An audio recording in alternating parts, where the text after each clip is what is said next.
This is, I'm calling the meeting to order. Roll call, please. Mrs. Petrielli. Unmute. Okay, there we go. Krinsky. Aye. Garlowitz. Is Chris not here? Oh. Aye. Lang. Aye. Mencia. Aye. Petrielli, me. Yes. Reed. Present. And Schumacher. Present. And we're all here. Okay, thank you. I'll dispense with the Pledge of Allegiance since I don't have a flag to pledge to in my space. For do we have presentations tonight? I don't. Presentations. Oh. So now we're up to 5.0, reorganization. Item 5.01 is the appointment of IASB. That just got changed, so I'm not looking at the agenda. Hold on a minute. Appointment of IASB Governing Board representatives. I had been contacted by one person who is interested in serving in that role. The IASB Governing Board only meets twice during meetings of the local North Cook Division and for this area, and then otherwise they represent our district's voting as a delegate to the Illinois State School Board Conference. So if anybody else is interested, and if not, you can raise your hand if you show an interest. Otherwise, Mardell Schumacher had volunteered to serve in that capacity. Seeing no other interest from anybody, I'd like to nominate Mardell to appoint her as the IASB representative for the governing board. I'll second your motion, Courtney Lang. Okay.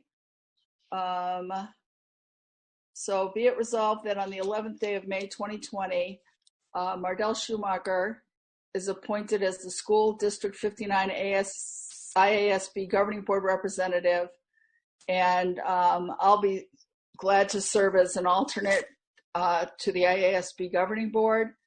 So the motion was made by me and seconded by Courtney. Roll call, please. You are muted.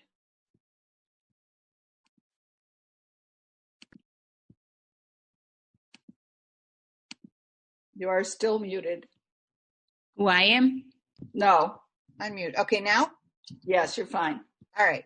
Garlowitz. Aye.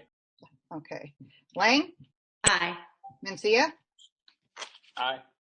Petrielli, aye. Reed? Aye. Schumacher? Aye. And Krinsky. Aye.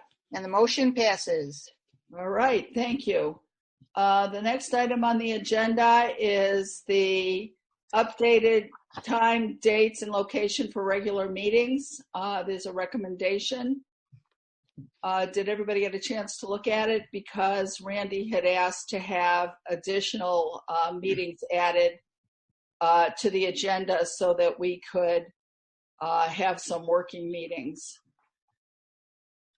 I think it's a good idea. Okay. Well, I think Dr. Fessler came up with a great idea of making these committees of the whole basically meetings, so we can just kind of talk about, we can kind of come up with our own actually have a conversation about stuff in these meetings where we can truly talk about, if we're talking about finances or about bonds and stuff, or facilities, or, you know, the strategic plan, we can actually have time to spend time on a communication and discussion of it. You mean with the community, because that's typically what they're used for in places like Elk Grove Village. So yeah, I mean, this is for the business of the board. So these topics would be selected by the Board of Education. So if we did have community members who have something of interest and they emailed you, Janice, and said, hey, we'd like to see something on the finance. If that's the pleasure of the board, then we could do, you know, some more detailed presentation on finance or assessment or student data property values, whatever the topic might be. But this gives us the flexibility to use that entire amount of time to just discuss, make presentations on 2 or 3 different topics, and then have the time and fresh minds to engage in a meaningful conversation. So the purpose of this is for board business. If there is interest of the board to address some community topics, then that could be to the board's pleasure as well. But that doesn't address what I'm talking about, which is that at these meetings, typically it's an opportunity for the community members to also have a dialogue. It's not just a discussion among board members on that topic, but it's also between the board and getting more commentary from the audience. At least that's what I thought. Maybe we need some clarity around that. Well, that wasn't the original concept that was discussed. The original concept that was discussed, Janice, was adding additional board meetings. The concept that we're discussing is board business, Okay. so presentations, any topic the board would want to discuss. Having said that, at a committee of the whole meeting, it is similar to a committee meeting, so that the board would just outline protocol for participation at the beginning. So if it's the type of presentation where we want dialogue, the board could explain that to the people who are attending. Or if it's a meeting where we're going to present, the board's going to ask questions, and then we'll leave time in the aftermath for the community to ask questions and have a dialogue.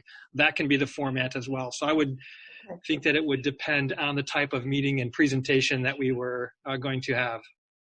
Okay, so in other words, you're saying that it should be open for the board to determine what that format would be at any given meeting of the committee of the whole. Absolutely, because I'm thinking like if we're doing the semester or the strategic plan semester update, sometimes that has 20 or 30 slides. Right. To have a dialogue on each slide could really, we could lose the meaning of the content of the presentation versus save your questions for the end and we'll have a Q&A time.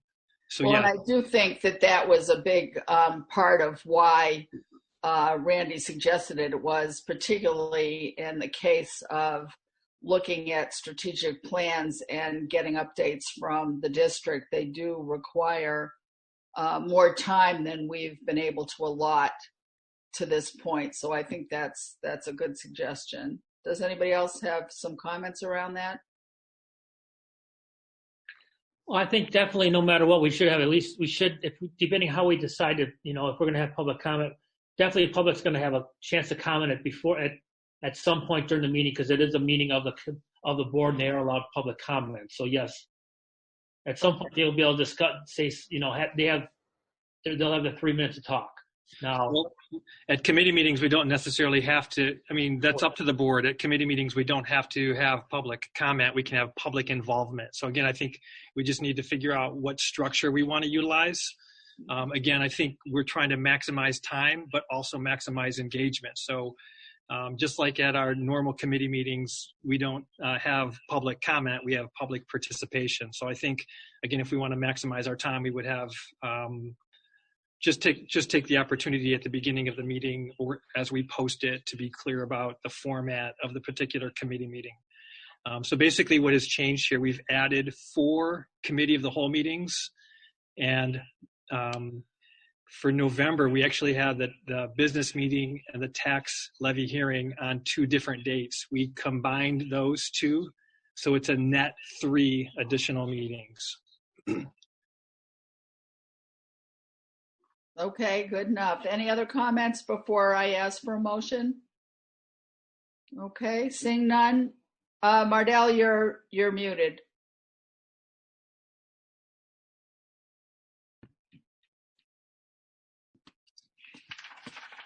Actually, I have a quick question before we go to motion on this.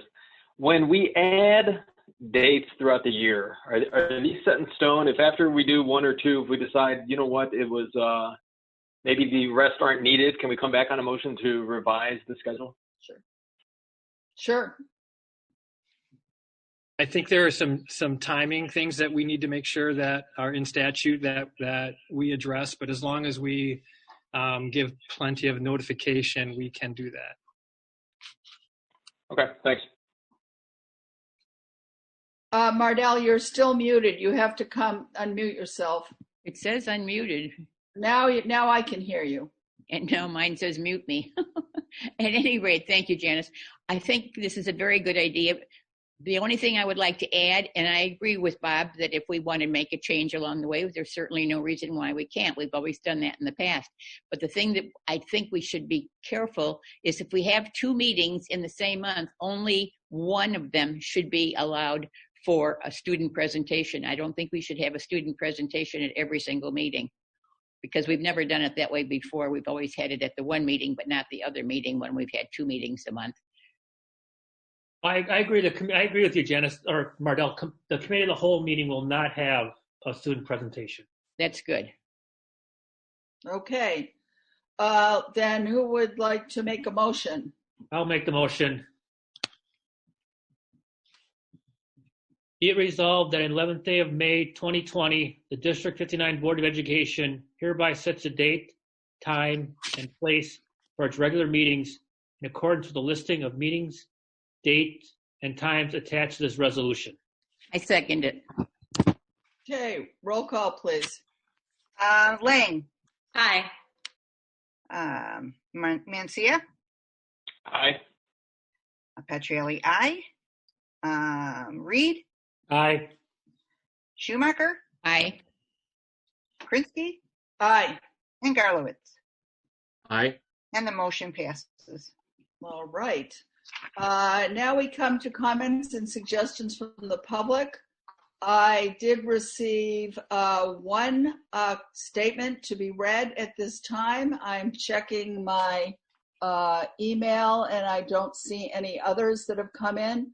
So I'm going to go ahead and read the comment by Leo and Judy Cox. It will take less than 3 minutes. And so I'm not going to worry about reading the statement. Board members, another monthly board meeting is underway and all the administrative boxes have been checked. The time and dates for next year's meetings are scheduled. The outlines of next year's budget are fleshed out. Earned interest is transferred. There is no mention of any initial payment on the $6.8 million of interest currently obligated to taxpayers on the recent $26 million bond issue. Really, $6.8 million interest for $26 million bond proceeds? Financial reports are just part of the consent agenda, even though they do take up more than 100 pages of small type. However, all vendors are carefully taken care of. However, the real reason community members are interested in these meetings, items 10.0 through 13.0, are not spelled out, even after 225 pages of administrative agenda items.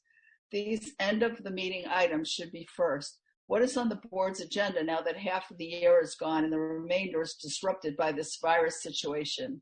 What are the plans for the next month, for the next year? How will ESL classes or small group coaching work if social distancing remains? Will content supplant or merely supplement current teaching technique? 5 of the 7 board members are new. The fact that 4 of them have children in the district schools is to be celebrated. Every board member should redouble their efforts to fulfill the oath that they have taken, which is to lead the school district toward fulfilling the vision the board, emphasis added, has created, fostering excellence for every, emphasis added, student. And that concludes the statement by Leo Cox, which I did forward to the Board of Education as per your request at the last meeting. So with no other comments, let's move on to discussion item 7.01. This is an annual request that comes before the Board of Education. We use taxi services for transporting our special education and homeless students. For the 1920 school year, we had 20 homeless students that we were transporting. To receive the quotes for these services. We sent out 9 requests for proposals, and we're recommending 3 companies for the next school year, with the term of the contract August 12th of 20 through August 12th of 21. The reason we use multiple providers is because one provider cannot meet all of our needs. Any questions? Hi, Vicki. This is Robert Mancia. I just for general background, the taxi cabs will pick up the student from school, take them home, pick them up from home every day. Is that basically the structure? Yes. And with the RFP, is it just a price sheet, or are they actually? I'm thinking worst case scenario, what could go wrong? We're putting our students into a vehicle. You know, are we doing background checks on the drivers? Are there safety maintenance schedules with the vehicles, et cetera, as far as the liability goes? There are background checks on the drivers similar to any bus drivers that drive a First Student bus or Grand Prairie bus. So that process is the same. They are subject to all of liability insurance, auto insurance, proof of that type of insurance as we enter into the partnership. We've worked with these companies in the past, the ones that we are recommending, and you know, it's worked really well. And it's for the outlier locations that we need to pick up and drop off to. And all of our vendors have to be certified. I mean, if they're not verified, certified, they can't bid on any of our work. Okay. You said that we've chosen 3. However, you've listed 7 that are possibilities. What are the 3 that were chosen? Well, actually, we are doing these are all of our options, but we usually deal with 3 throughout the year. So it could be any of these, in other words. Right. Okay. The first and second and the last 2 are the ones who I think have the better pricing schedule. So those would be the ones that I would prefer that we use, if at all possible, because they are less expensive. That is true, although sometimes it's who's available, because our first priority is. That's true also.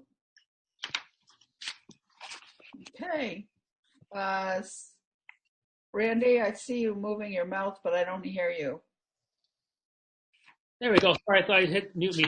Question: how come the contracts is August to August when our fiscal year is July to June? Because we have the contract in place for any summer ESY students that we need to transport for programs that normally occur during the summer. So it's already in place. So that would be the start of the next school year. Thank you. Any other comments?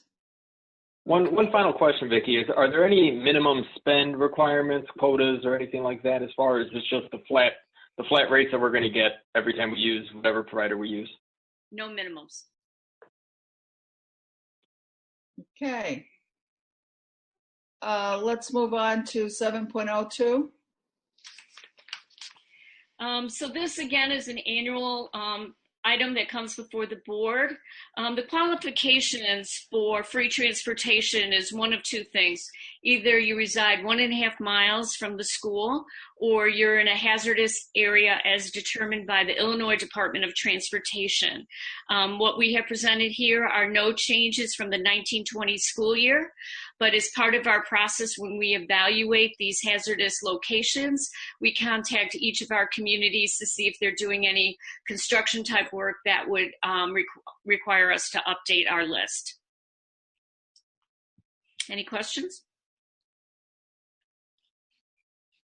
Vicki, when you say construction, do you mean like long-term, like major renovation, like a bridge or something like that, like create an overpass, or more of just like, hey, annual maintenance on the roads?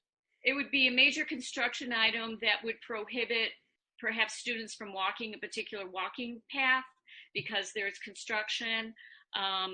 Obviously, the 1.5 miles, it wouldn't matter if they were doing construction or not because those students would be transported anyway. So a walker that could no longer walk due to construction in their community. Okay. Hey, Vicki, just for my own knowledge, does the district have any input in where these areas are how the areas are designated, or is that purely from IDOT? It's purely from IDOT. There's actually a system in which you have an evaluation, and depending on the location, you get like points, and you need a certain minimum number of points then to qualify. Is it a 4-lane highway? Does it have sidewalks? How fast do the cars go? Is it a railroad track? Those type of things, and you gather up points, and then you need, I think it's 14 points to qualify for hazardous. Thank you. Okay, any other comments? All right, seeing none, let's move on to 7.03. Again, an annual item that comes before the board. There's 3 main items in this resolution. The first is to set the fiscal year dates, which would be for fiscal year 21, July 1 of 20 through June 30th of 21. The second is to set a public hearing date for the fiscal year 21 budget, which we're recommending to be August 3rd of 20. And then the last thing is to direct administration for putting the fiscal year 21 tentative budget on display starting July 1 of 20. Any questions? I think it's just a good idea to have it on display, and if the public wants to come and speak to the budget before we pass it, that's the time for them to do it. And it's also the time for us to think about what we want in the budget if we don't see it there, because we don't want to have to go through what we did last year and not have the money available for our regular maintenance and buildings and grounds or any other regular duty that we must pay for. Okay, any other comments? Just that, to be clear, we had the money available. Those decisions were made based on the work that we thought needed to be done. So last year, I think we had a surplus in our budget of over $1 million. So it wasn't lack of money, Mardell. It was the choice that the district made based on recommendations from our buildings and grounds leaders. Okay, let's move on to 7.04. Appointment of school treasurer. Again, this is an annual request that comes before the Board of Education, effective 7/1 of 20, recommending Ronald O'Connor to be the treasurer for the district. Well, the timing couldn't be better for that one. Any comments? Okay. Let's move on to 7.05, discussion of school treasurer bond. This again is an annual request that comes before the Board of Education. This is to actually purchase treasurer's bond insurance. How it's calculated, the 59.2 million, it's a calculation of 25% of our fund balance and revenues as determined by our prior year annual financial report.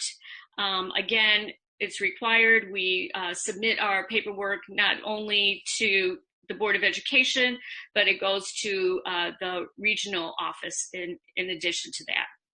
Any questions? Sorry, Vicki, that's 25%? Because $59 million isn't 25% of our, or am I missing something? It is 25% of our fund balance plus our revenue. Plus balance, okay. Okay, any other comments? Okay, seeing none, let's move on to 7.06. The request before you for the abatement of $2.9 million in working cash funds to the Operations and Maintenance Fund represents the last payment for the Arlington Heights property sale. This is included as part of the fiscal year 20 budget, in that we had planned on that back in August, that we would transfer those monies. If you recall, we do this every year for the sale of the Arlington Heights property, as recommended by our attorneys, where the revenue goes into working cash and then we move it to operations and maintenance. The reason being is that the initial purchase of the Wellington property came from the working cash fund. So they felt that the revenue from the proceeds of the sale should go back in working cash fund, and then we can move it out to operations and maintenance. Any questions? Okay, seeing none, let's move on to 7.07. Again, an annual request that comes before the Board of Education. It also was included in the fiscal year 20 budget as presented back in August of 19, recommending that we transfer interest earned in the debt service fund to the educational fund in June after we have our final interest earnings estimate. Any questions?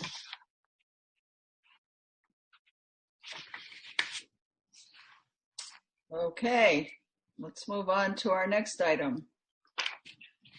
Another annual request before the Board of Education that was included in the fiscal year 20 budget presented August of 19. This time the interest earnings in the working cash fund would be transferred to the operations and maintenance fund in June after the final numbers are known. All right, another standard event. Up to 7.09, setting the student meal fees. Our current contract with Organic Life, we go before the board every year, though, to set our fees for the meals. It is recommended that we do the minimum amount of increase as required by the Illinois State Board of Education, which is a 10-cent increase for next school year. And that if you look on the second page, it has a summary of that with full lunch prices going from $2.95 to $3.05. Breakfast, no change. The reduced price, because we do charge students that are identified as a reduced meal, currently at 40 cents. Breakfast at 30 cents, and a carton of milk at 50 cents. That is no change for the milk prices. Milk has not changed since the 18-19 school year. So really the only increase that we are recommending is the one that we are required to do by the Illinois State Board of Education, a 10-cent increase. Well, it's gone up a lot since it was 5 cents when I was in school.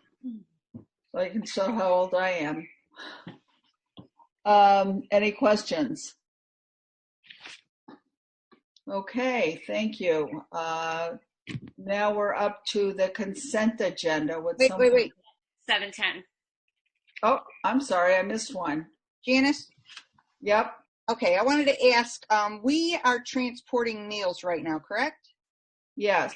Okay, so I had a question proposed to me that somebody was asking if we still pay the full cost to the bus company for as if they were delivering, like, not just the food but the kids. Do we still pay the full price, or is there a discount because we're just delivering meals like once a day?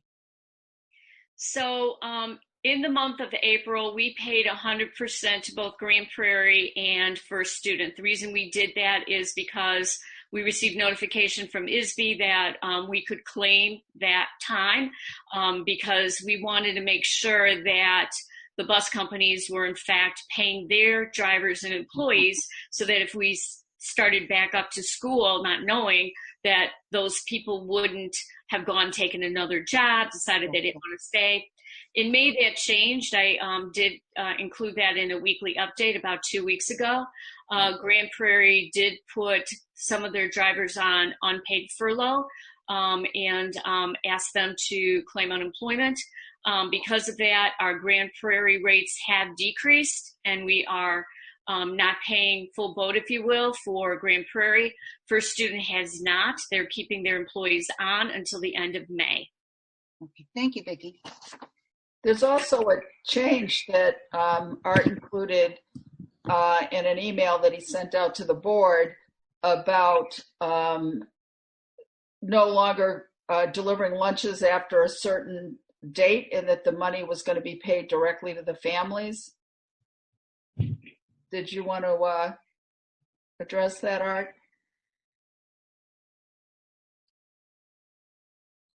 So we're doing a number of different things in terms of providing meals. So we've got drop-off points at schools. We do some deliveries to specific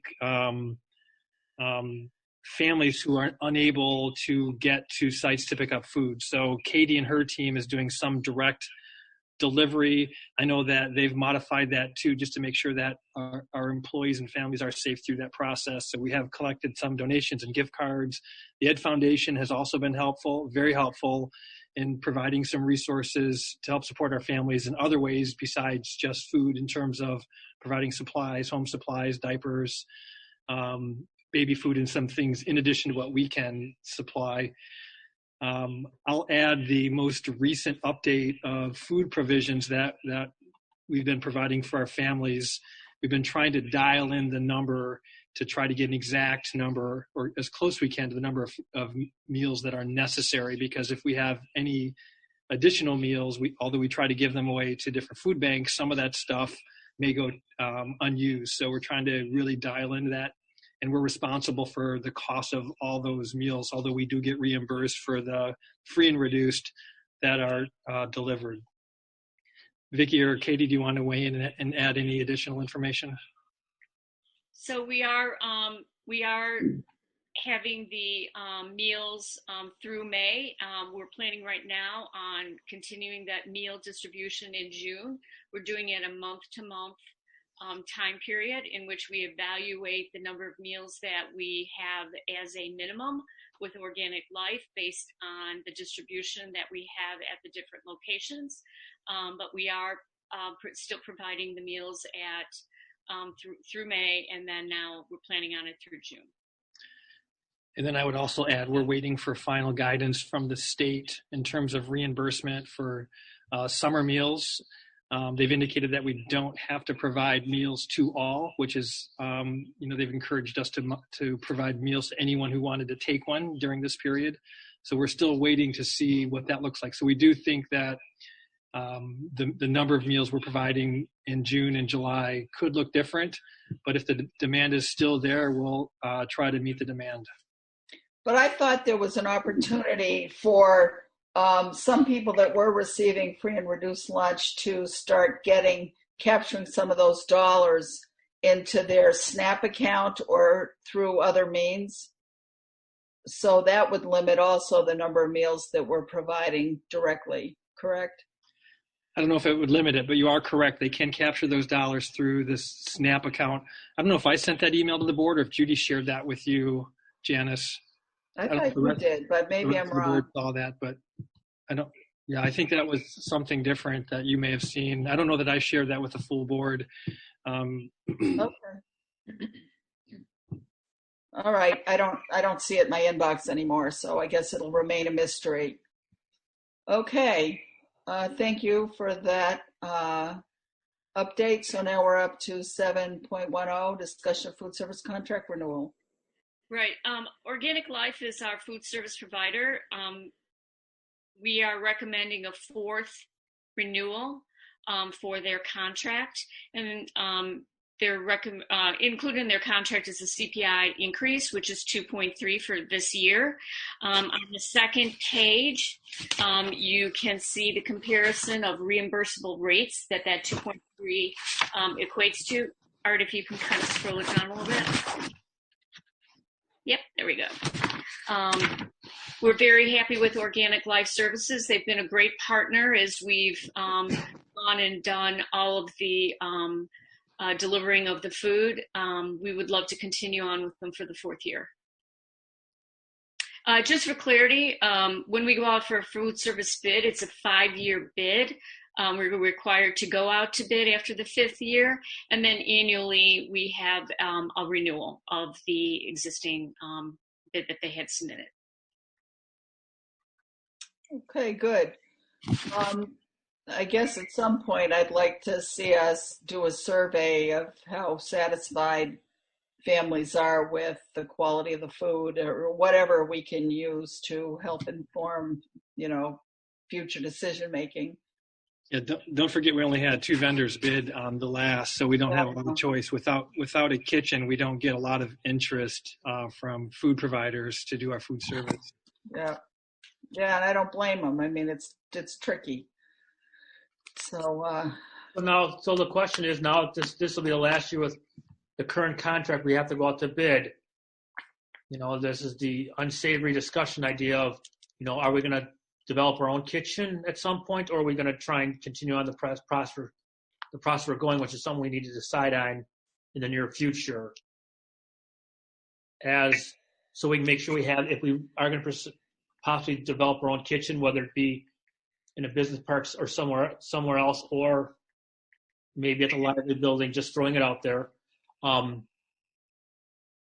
We would need to start that process pretty soon.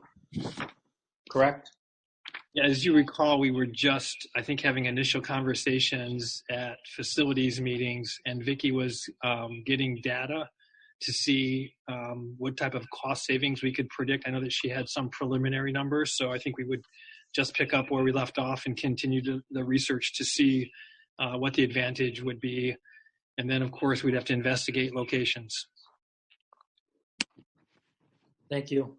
I think it makes sense to, revisit that topic, since there's some definite advantage to our students to getting home-cooked meals prepared on site, and also to be able to get more competitive bids.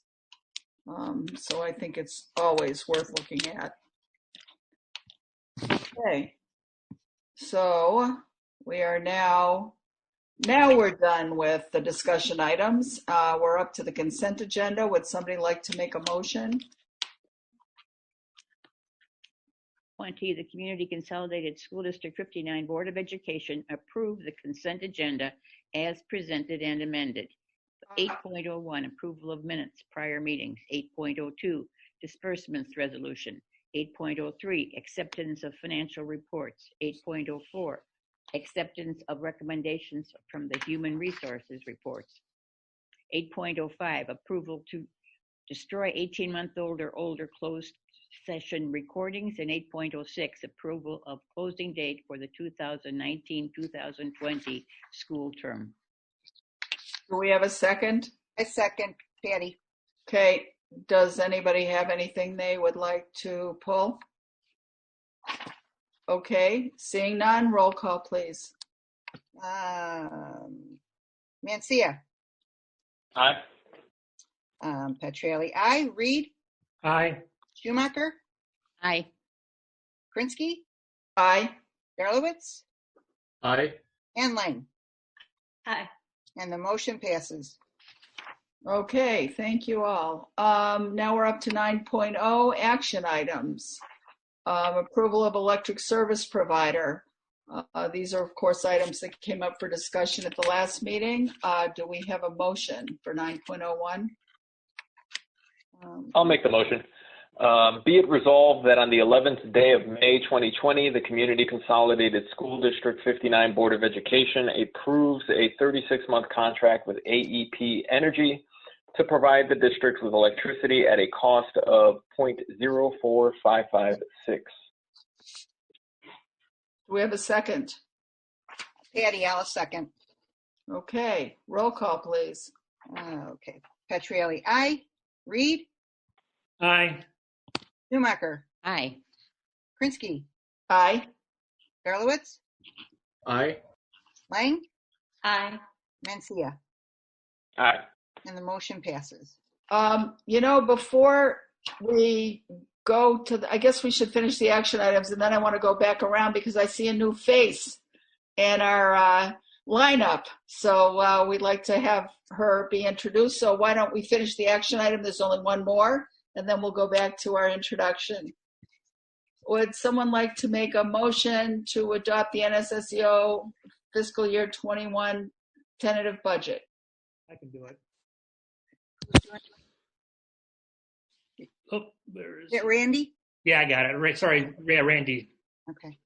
Be it resolved on the 11th day of May 2020, the Community Consolidated School Board District 59 Board of Education agrees to participate in the programs and activities of the Northwest Suburban Special Education Organization during the fiscal year 2020 and 2021. Approves of the fiscal year 2020-21 budget for this organization as presented by the NSSEO Governing Board. and agrees to pay the district's prorated share of the organizational budgeted revenues. Okay, do we have a second? Second. Garlowitz, second. Okay, roll call, please. Hang on one sec. Where am I? Petrielli. Okay, Reed, Aye. Schumacher, Aye. Krinsky, Aye. Garlowitz, Aye. Lang, Aye. Mancia, Aye. and Petrielli, aye. And the motion passes. All right, great. And we'll be signing for that, Patty, so that they can go ahead and adopt it at their end at the Okay. next governing board meeting.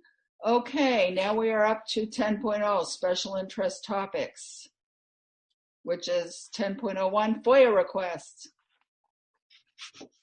Hey, Janice, didn't you want to say something about the new people? That Oh were- yeah, I'm sorry, thank you. If you'll wait, I think we have three, and I'll introduce them in a minute, and then Janice, you can take over. Okay, So Ross, why don't you go ahead and do the FOIA request, and then we'll do a quick intro after that. Sounds good. Hello, everyone. Since the last report to the Board of Education, there have been 4 FOIA requests. 3 of them have been completed successfully, and 1 is being finished up as we speak and will be delivered within the next couple days on time. thank you very much. And I do see we have 2 new faces. I don't see a third, but I'll take your word for it. Okay, well, thank you very much, Janice. We have on the consent agenda 3 administrative positions that we needed to fill for this year. I think we have 2 APs remaining, but we filled 2 principalships, and then with the retirement announcement of Vicki Nissen, we also conducted a search for the new business manager. And thank you to the couple of board members who were actively involved in that interview process. It was very helpful to have that perspective. So tonight I'm pleased and privileged and honored to introduce Sara Humboldt, who will be the new principal at Salt Creek Elementary School. She comes to us from Bensonville number 2. Sara, if you'd like to say a couple of words to the board and the audience, we'd love to hear from you. Yeah, hi. Thank you so much for having me join tonight. I am so excited to be joining the Salt family and District 59 team. The past several years, I've just heard so much about District 59, just all of the work that you are doing with students and curriculum, and I'm so excited to be a part of it. As soon as I met the interview team, I hung up from the Zoom call, and as odd as it has been to interview in this type of environment, I definitely felt a lot of connections as soon as I saw the staff spaces. So really excited, and I cannot wait to start in District 59. Well, we are really thrilled to have you. I have heard so many good things about you as well. And so I think this was just really meant to be, and I think you're going to continue the great work that District 59 is doing, especially at Salt Creek School, as with all our other schools. And I'm really looking forward to getting to know you and seeing what energy you bring to that position. Yes, thank you. Welcome aboard. Thank you. All right. And next, I'd like to introduce the new principal at Friendship Junior High.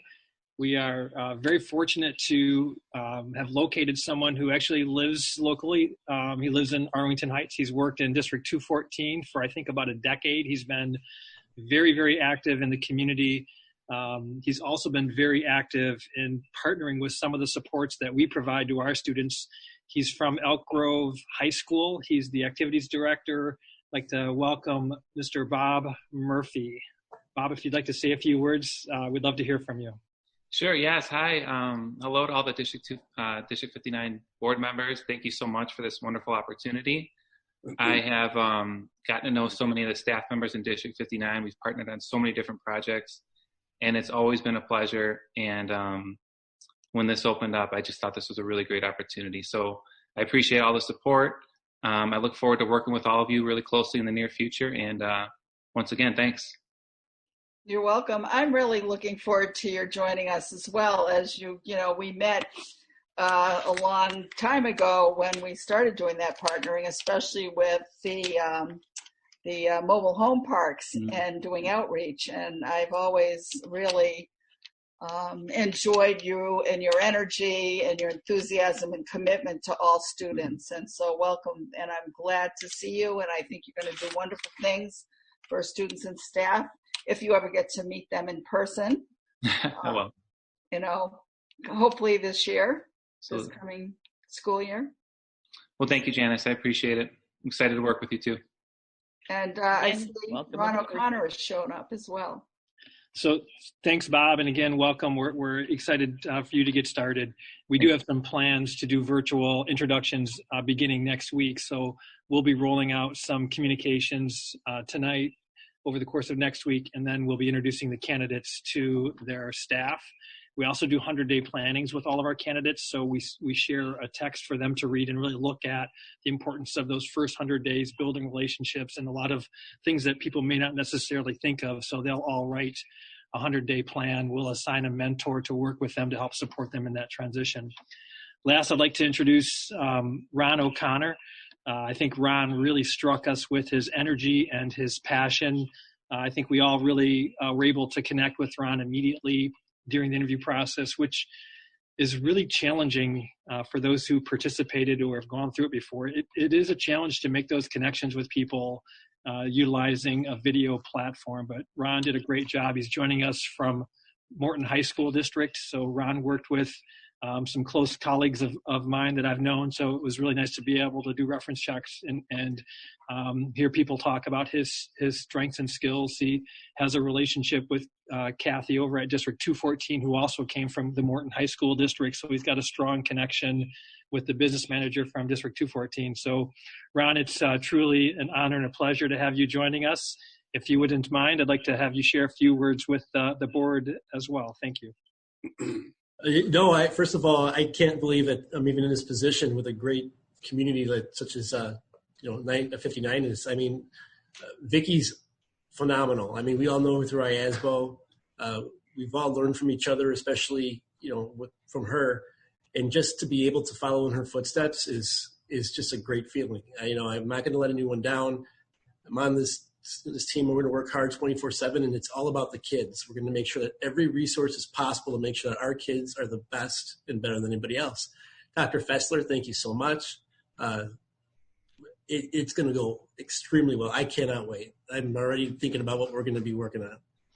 We're really happy to see somebody of your caliber come on board and join us. And I've gotten to know Kathy fairly well because I'm the NSSEO Governing Board President. So I serve with her on the Finance Committee, and I hold her in high regard. And if she thinks you're good stuff, then I agree with her. So thank you for coming on board, and we look forward to working with you and keeping our district on good financial footing. Thank you. Thank you so much. Wow. We are in a good place. Just hopefully we'll get to meet in person at some point. That'll be really a exciting moment. We can all get out of our houses and meet in person. Okay. To thank all three candidates for taking the time out of their evening tonight to join us and to meet the board and the other people who are in attendance at this meeting tonight. So thank you again, and we're looking forward to seeing you all soon. Hopefully it will be in other means other than virtually, but that time will absolutely come. So thank you. Thank you, Dr. Thank Fessler. you. Take care. Have a great week.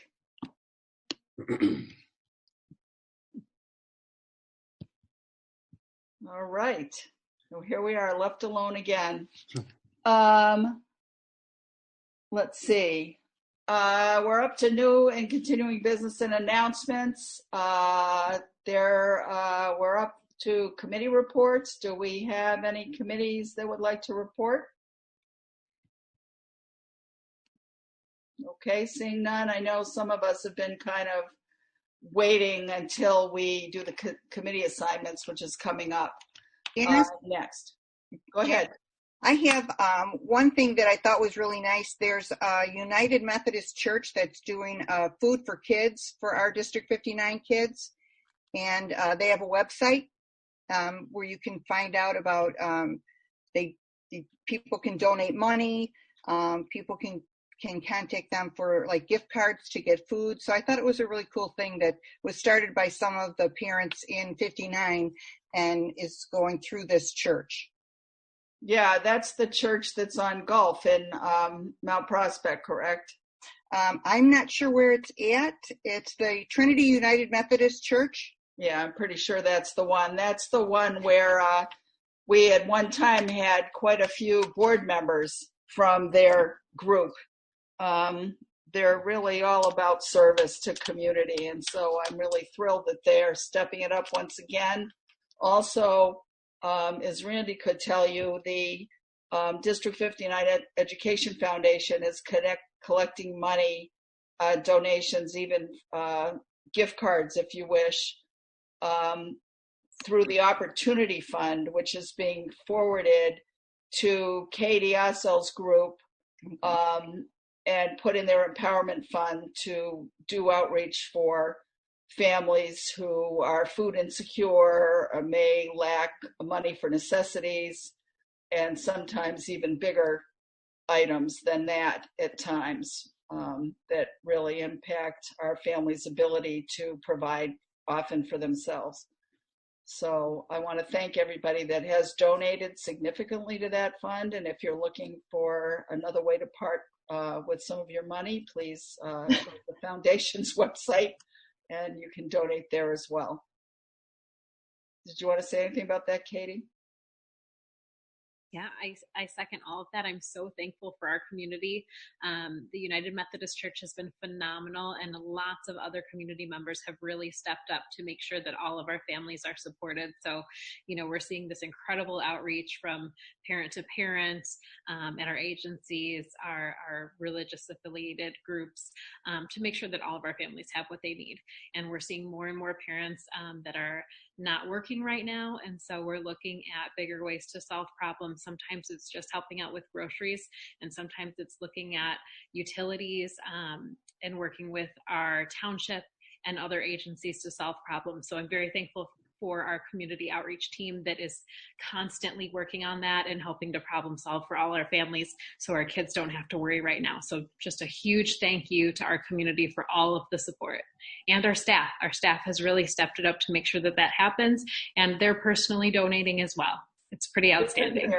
Here, here. Please convey our appreciation to your community outreach group and all of the volunteers that have stepped it up, because it really warms all of our hearts when community comes together to look out for each other. So thank you, Katie. I will. Thank you. Okay. Let's see, where are we? I've got to get the right mouse here. Okay, we're up to committee assignments. And so not everybody has filled out the form, and maybe you're waiting for more information. Some of these committees really ought to have someone from the board who's seated on them. Actually, you guys have stepped up. There's a lot more stuff filled out than there was. My name is not on all of the committees that I'm a member of, Janice, and because I didn't get the email from Art beforehand, but I did talk with Penny, and I've added it to the list, so I'll give it to Art before I leave tonight. Okay, that sounds good. Yeah, it was actually linked in the board weekly update a couple of times from Art. So I'd like to encourage everybody to spend the time necessary to really read those closely, because a lot of important information gets communicated there. And I know we're not at our best right now. It's really hard to stay as, laser focused on everything as we once were, and with kids at home, and it's complicated. But I do want to encourage you to do that, because there's so much great stuff that's going on in the district, and it's a really great way to stay informed. So with that said, shall we go through this list and see where else we might need some people. The board committee for finance. I think. Janice, sorry to interrupt. One thing I think we want to talk as part of the discussion of the committees is possibly combining the finance and the facilities committee into one committee. What we were finding, and it's kind of like a suggestion, but we were spending so much. We had a lot of facilities stuff going on. So every time we brought it up, we kind of started talking about dollars and stuff like that as part of the facility committee, and that became part of the finance discussion and back and forth. And I was wondering if it's something we want to combine them into one committee. Well, another suggestion might be combining the facilities with the safety committee, because Al has been coming to our safety committee meetings, and he's been involved with Andy in taking the lead in the schools to make sure they're prepared for the drills for the fire department. So either way, I mean, I think that could be combined. Randy, have you talked to Albert about his feeling about that or thoughts on it, and Vicki as well, as the pros and cons? Because I can see some pluses for sure, but I can also see that other areas might get less attention. Yeah, I mean, I had talked with Art with this a little bit. We didn't talk in much detail. We just become a discussion item at the board meeting. Mm-hmm. I'm fine either way. It's just, I think with how much we're spending over the next couple of years related to the facilities, with the facilities plan, that may be a good idea for a temporary to combine the two. Mm-hmm. I would be good with that, and I would do that committee with you, Randy. We could have everybody in that committee, it seems like. But I only see your name. Well, I've already spoken to Randy and asked to be on the committee, so. Yeah.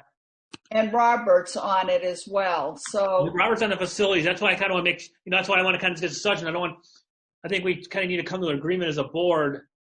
Are we going to kind of combine these two or not combine these two? So when people kind of make a decision of how they want to commit to it. Because, I mean, if we are going to commit to these, one finance and facilities committee meeting, I could see that meeting lasting longer than an hour that would probably currently be budgeted for, and then the time commitment. I think the other issue that we discussed, there was so much overlap in those two meetings that, like Janice, if you were on one committee, not the other, when we started talking about one element, you were missing that part of the conversation. Right. So it just made sense because of the amount of overlap between the two that we combine for efficiency purposes, and it just seemed to make more sense to have that. But I think the challenge then becomes, how many board members do you have on the committee? Well, that's a good point, because I remember being left behind in some of those conversations because I was only on facilities and not on finance. And so I was, in fact, missing the conversation that had gone into some of the conclusions that had been drawn based on those other meetings. So I like the idea of combining them. We could certainly give it a try and see, but I also think that it's going to behoove the committee, if we do agree to combine it, that a careful thought is given to the structure of it and the agendas so that they aren't overwhelmed and that the time is used efficiently. What do other people think? And that's where that's an excellent point. That was my concern. Is we would have facilities committee meeting one week, and the next week would be the finance, and they could be preparing for both of those meetings. And would it be easier for her or someone to prepare for both meetings at once or separately? And that's a valid question and a concern to bring up. One of the things that we had done in the past is that we did have a separate finance and a separate facilities committee, but then like every 3 months, it would be a combined committee meeting. So you would have your separate finance, your separate facilities, and then periodically they would join together and have a combined meeting. So that may be an option also. I kind of like that option, because it would solve the problem between the finance and the buildings and grounds, but also we could have occasionally combined the buildings and grounds with the safety, because they're concerned with the safety of the building too. So any of these could be combined for a specific meeting, even if it wasn't every meeting.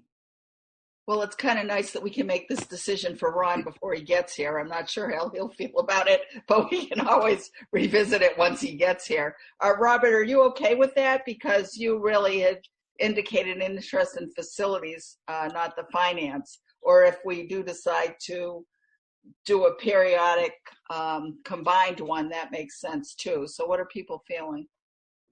Yeah, I'm totally fine with that, and I'm flexible. I can strike my name out of there. I signed up for other committees too. But just going on those points, I know when I was looking at this the first time, that was one of the thoughts I had as well, as what's the difference of the two and why weren't they combined? So I think it does make sense to kind of bunch them together if we can. Right. So we have two plans that were proposed. One is to have them separate, but then sometimes have combined, and the other one is to combine them. Now you could alternate when they're combined so that you have one that's focused on facilities and one that's focused on finance, of course, too, because that's up to you when you set the agenda. So what are people feeling? Do you have a preference for That makes sense, because I mean, it does, when we're talking about what needs to be done at each building, to have the money talk about what finances we need is important as well. So it's kind of like when you put the two together, they do complement each other. So if we have to do it all at once, and Robert, if you want to be on that committee, be my guest, because I got some other ones I need to be on too. So, but I like having them together as opposed to just every once in a while. It's Well, just. I'll add this. I like Vicky's idea actually, because there is a lot. We do discuss a lot of finance stuff that isn't facility related in the finance. So maybe you have 1 month where you do a separate facility and a separate finance, and then do 1 month where you combine them. I agree. I think that's a good idea. Kind of alternate it, because I mean, there's a lot of financial discussions that definitely need to be had that are not facility related. And I wouldn't want to have people that are really interested in the facilities, or community members that are really interested in facilities, come to those type of meetings when they don't, won't get anything out of it. So I kind of like I like Vicky's idea of the combining at some point and keeping them separate and then combining when needed. I mean, for the next 2 years, we are doing a lot of facility projects and getting updates on those. So I think, being able to discuss those and talk about those, I think you can do that without a financial part of it, because you're talking, hey, what are we going to do? How's this going to be handled? The timing and all that stuff. That could be done outside of a finance meeting. So yeah, I think Vicky's idea of, 2 committees and then combining them is the way to go. Okay. Randy, I don't think there are enough days in the week for all the committees that you're on. Some are only a couple days. It's only like 1 or 2. Like the transportation, or just like 3 times. Yeah, don't discourage a man. We're glad to have his participation. I haven't done this yet for a while. Yeah, right? For now. Okay, so then Chris, did you feel that you wanted to serve on the Finance Committee, or did you not feel that you had time at this point? Or you're always welcome to go anyway. These are posted meetings, and just even if you're not the official board member assigned, you can always go to them.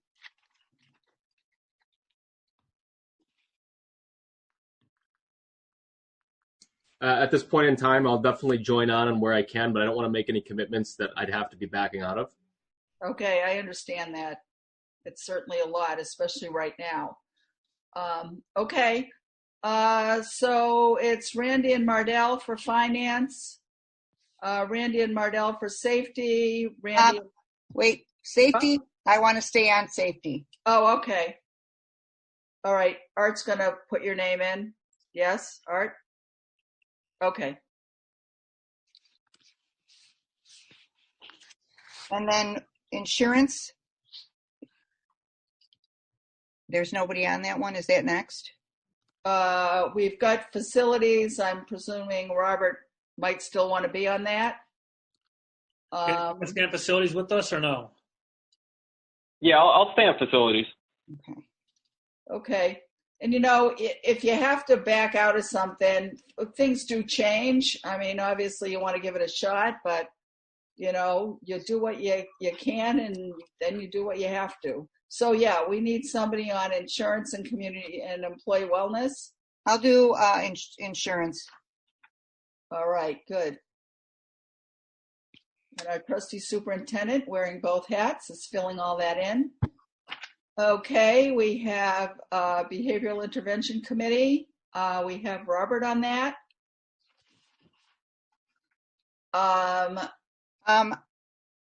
I will go on that one with Robert as well. All right.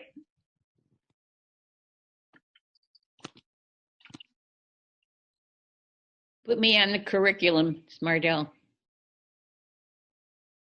Yep, you're on there already. And I should be on curriculum as well. Okay.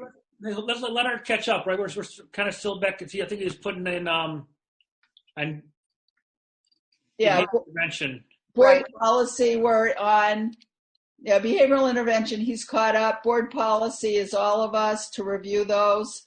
Although it is possible to have a committee. I know NSSEO does it that way. So we can always revisit that if we wish. School wellness is Courtney and Randy.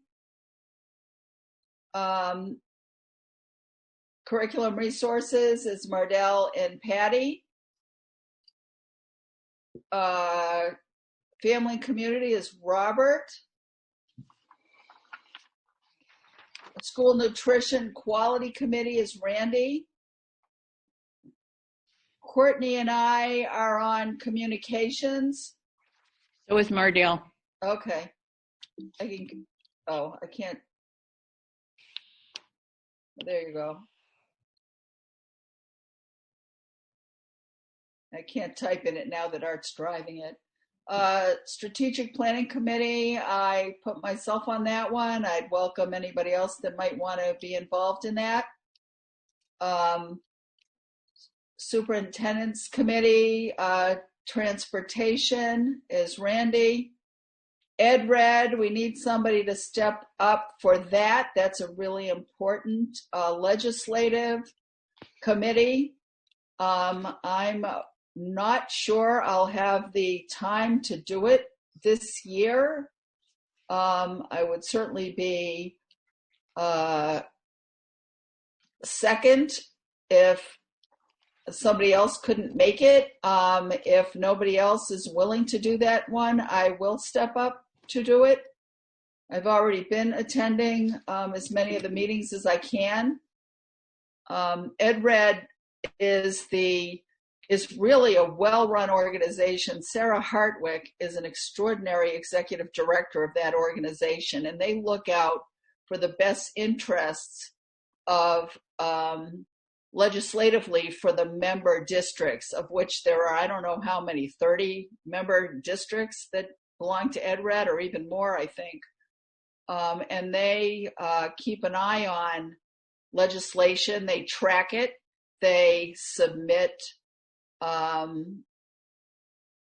briefs and other kinds of documentation to committees, as well as the broader legislature. They have a lot of input. Dr. Hackett serves on their executive committee. So if anybody wants more information, I'd be glad to fill them in. But since none of you are jumping up to join How that often committee, do they meet, Janice? well, it's pretty much a monthly thing, but they do it all. Even with before this, they were starting to move towards electronic meetings. They usually meet at lunch. It's really important work. I'd be happy to do it with you, Patty, if you want to think about it. Otherwise, Art, you can put me down for now. Yeah, let me think about it. Janice, okay? Okay. And I was actually interested in that one too, as well. Really? But, yeah, I didn't know what Ed Red was when I was first reading the. Right. If you like politics, it's an awesome committee. They're connected with legislators. Many of the meetings they have legislative speakers come and speak to the group. You're also connected with all of the local superintendents that are in the group. So in terms of the amount of information, it's probably one of the most meaningful, I think, committees outside of the district that you can be part of. Not that the others aren't, but this one really has a lot of solid information. I think it's high interest, particularly if you like politics. It's a combination of education and legislation. Yeah. So Robert and Patty, you can both, get in touch with me and let me know what your thoughts are. Okay. Yeah. I really think it's an extraordinary organization. I agree with Art completely. I've been so impressed with them. And I'm glad we have them in our court to look out for the interests of districts. Okay, I'm more than happy to continue as the rep to NSSEO. I do need backup if I'm not able to attend. I've done the backup before, so if you'd like me to do it again, I will. If you think you are up for that, that would be fine with me, Mardell. Thank you. They need to also have a quorum, so it's important to have. If anybody else wants it, that's fine. But if nobody else wants it, then I will take it. But I'd be happy to let somebody else be the alternate if they're interested. Patty, was that something you were interested in? I know the one time I wasn't able to make it, you weren't able to attend either. You know what? I think I'm going more towards the ed red. Okay. All right. Sounds good. So yeah, Mardell, that's fine. That's okay. Wonderful to have you. I appreciate your willingness to step up for that. Thank you. Okay. And IASB, we just had voted Mardell in for that one. So yeah, you can remove, you can strike my name from that one there. That one is interesting as far as delegation, but really it's a much more limited role. I had said I would be the backup, and we just voted me in as well. But if you want to fight me for it, Robert, I'd be happy to do that. So, but for now, I would be the alternate.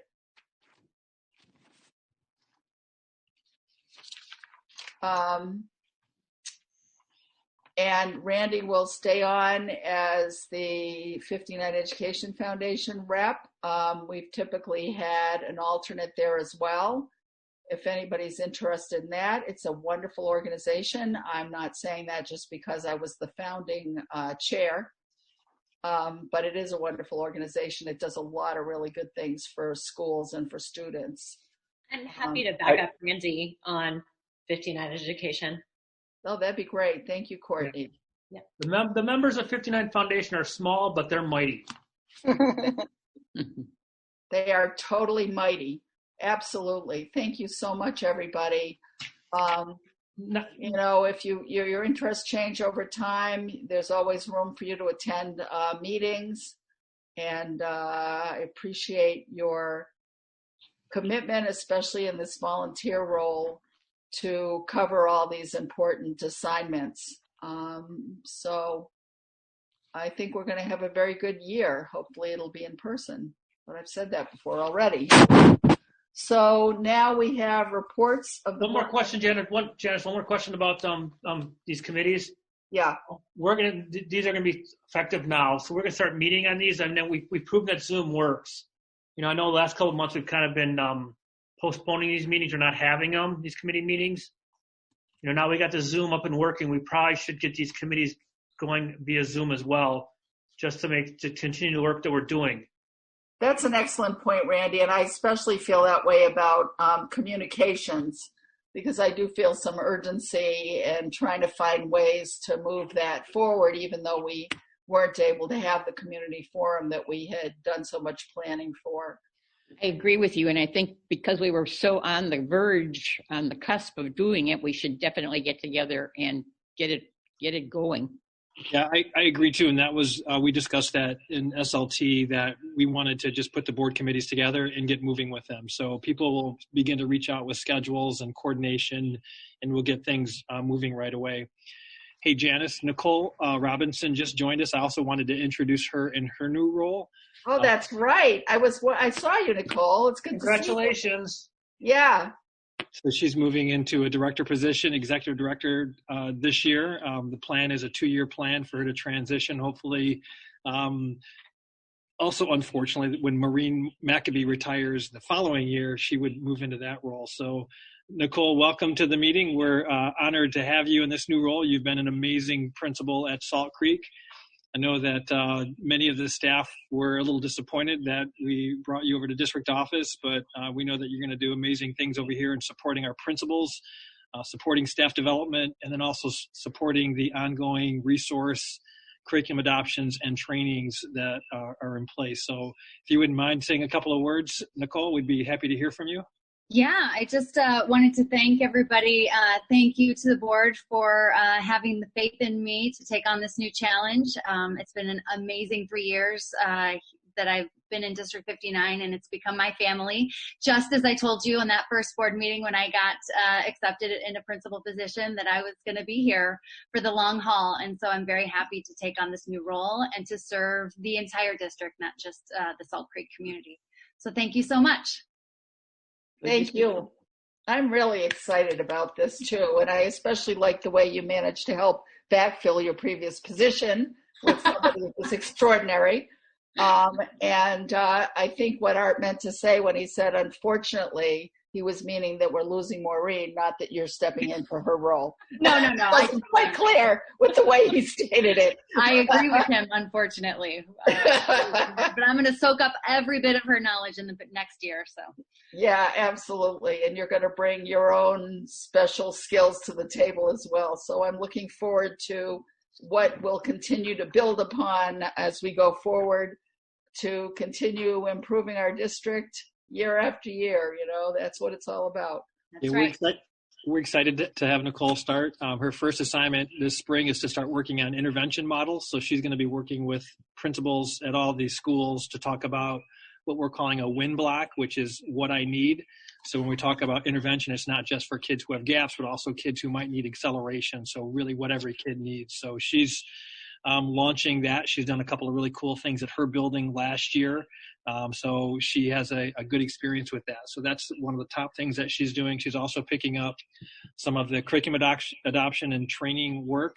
And then one of the other things we've talked about a little bit as a board, but a while back, is just looking at best practice instructional strategies that all teachers and our leaders should really be able to master and have a grasp of. So we're looking at best practice instructional strategies, and she'll be involved in, first of all, supporting our building principals and then pushing those practices into the schools. So we're keeping her busy right away. So those are her 3 projects for the spring and summer.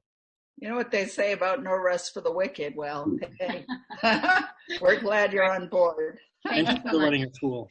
Glad to be here. Yes, awesome.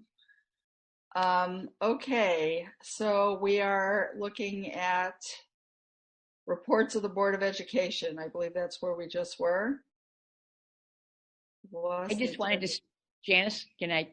Yeah, go ahead. Okay. I just wanted to say that I called and had a nice long conversation with Vicki Nissen today prior to the meeting, because there were several questions that I had going through the expense reports and the budget and so forth. And we had a good talk, and I have a much better understanding, so I didn't have to take all your time tonight on it. And I also wanted to report that for those of you in the public, particularly, who have been concerned about the payments for the old administration center in Arlington Heights, it is going along according to Hoyle, and we will be getting our final payment very soon. So everything is fine.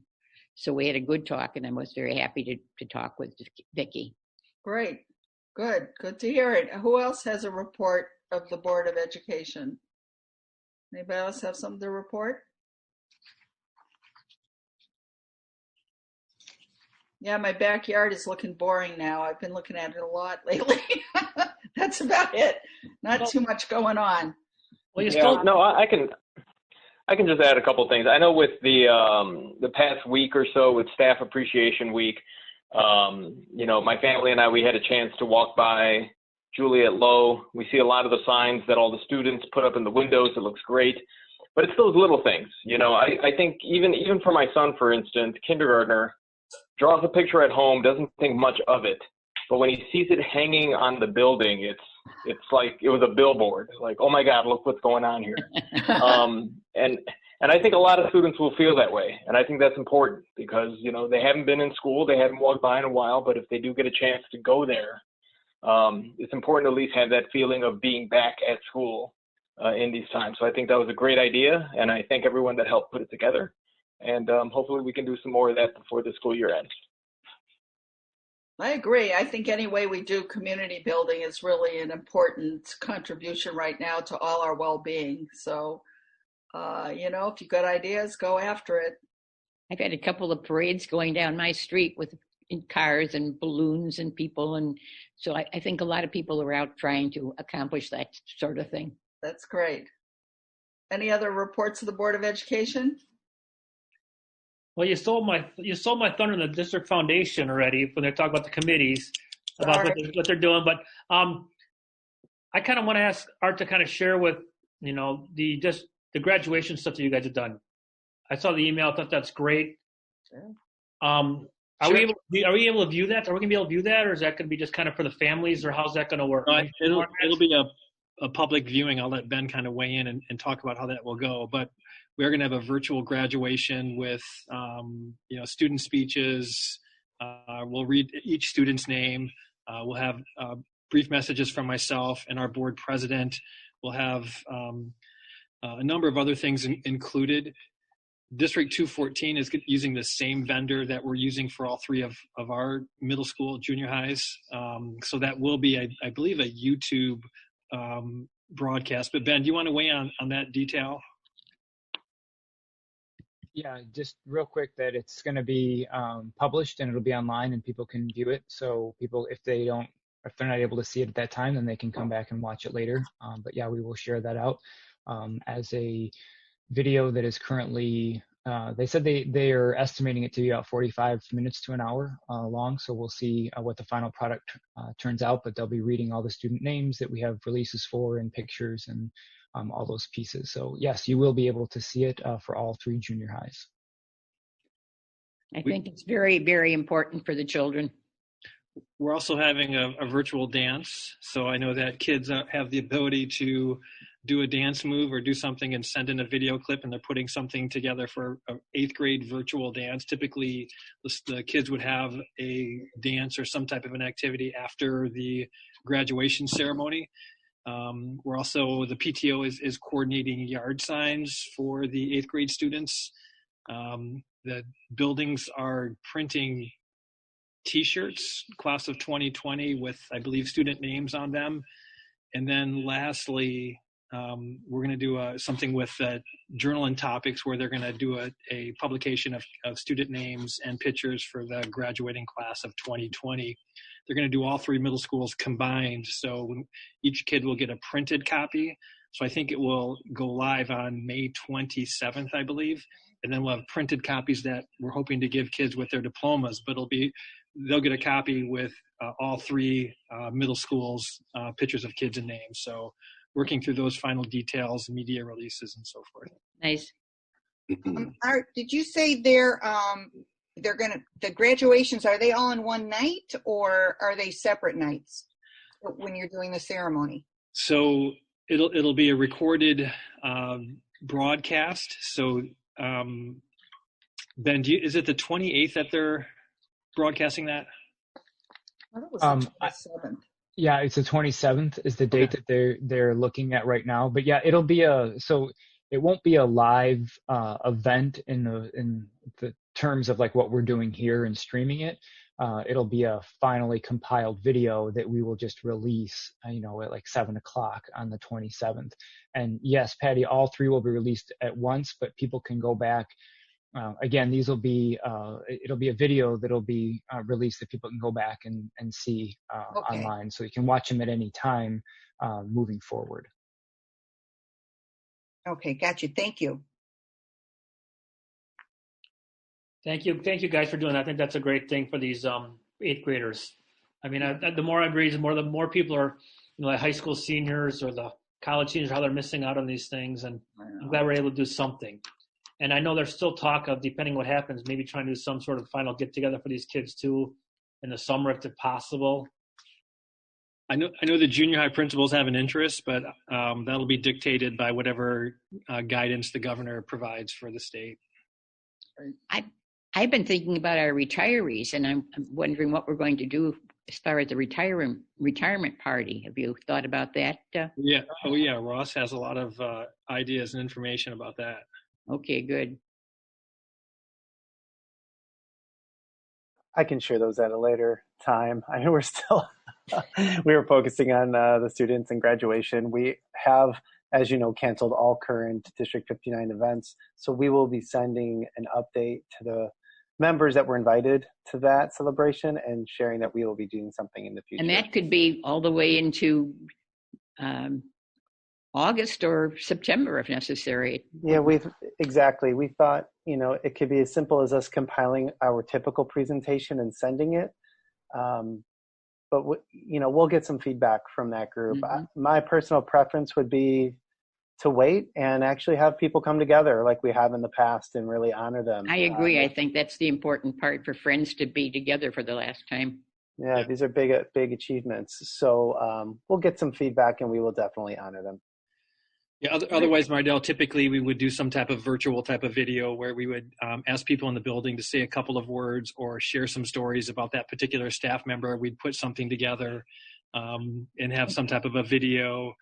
And it's similar to the way we've done it in the past, where we've had a little video about each person's past and where they started out and how they came along. Right. Correct. Whatever you do is fine, just so we do something. We'll do something. Okay, now we're up to 13.0, reports of the superintendent's team. All right, thank you. 4 different reports. The first one, Vicki attended the TIF meeting, virtual TIF meeting last week. She'll talk a little bit about that piece. They did take a preliminary vote, which we abstained from largely because we did not have time to have a conversation with the board to get direction. There is another vote coming up. She'll talk a little bit about that. I want to ask Maureen to provide a remote learning update. Again, remember, we're working under the guidance of ISB and the governor. It's not like school districts have the ability to do whatever they want during this time. So there are some rules and regulations and some guidance that has been provided, and a significant part of that is a partnership with our union leadership team, and we've been meeting with them very regularly to talk about what we're going to do in terms of teaching and learning. So that's been a complete partnership. I'd also like to work through the parent and staff survey feedback. A couple of board members had presented questions about parent and teacher satisfaction with what's happening. And then I want to transition to what we're doing for summer and fall planning. We have some pretty, I think, cool ideas that we've been discussing, opportunities for pilot and opportunities to really look at 3 different scenarios for the fall based on what we're hearing from the governor and from the State Board of Association. So Vicki will start out with the Arlington Heights TIF proposal update. Vicki? Sure. I attended a meeting on May 5th regarding the South Arlington Heights Road tax increment financing district that is being proposed. When they went through the information, they identified 6 qualifying factors which would allow them to continue with the TIF. You need 3 out of 13 to qualify. The 6 that they identified was lagging or declining equalized assessed value. The second is excessive vacancies. The third is deterioration. The fourth is lack of community planning. 5th, inadequate utilities. And 6th, obsolescence.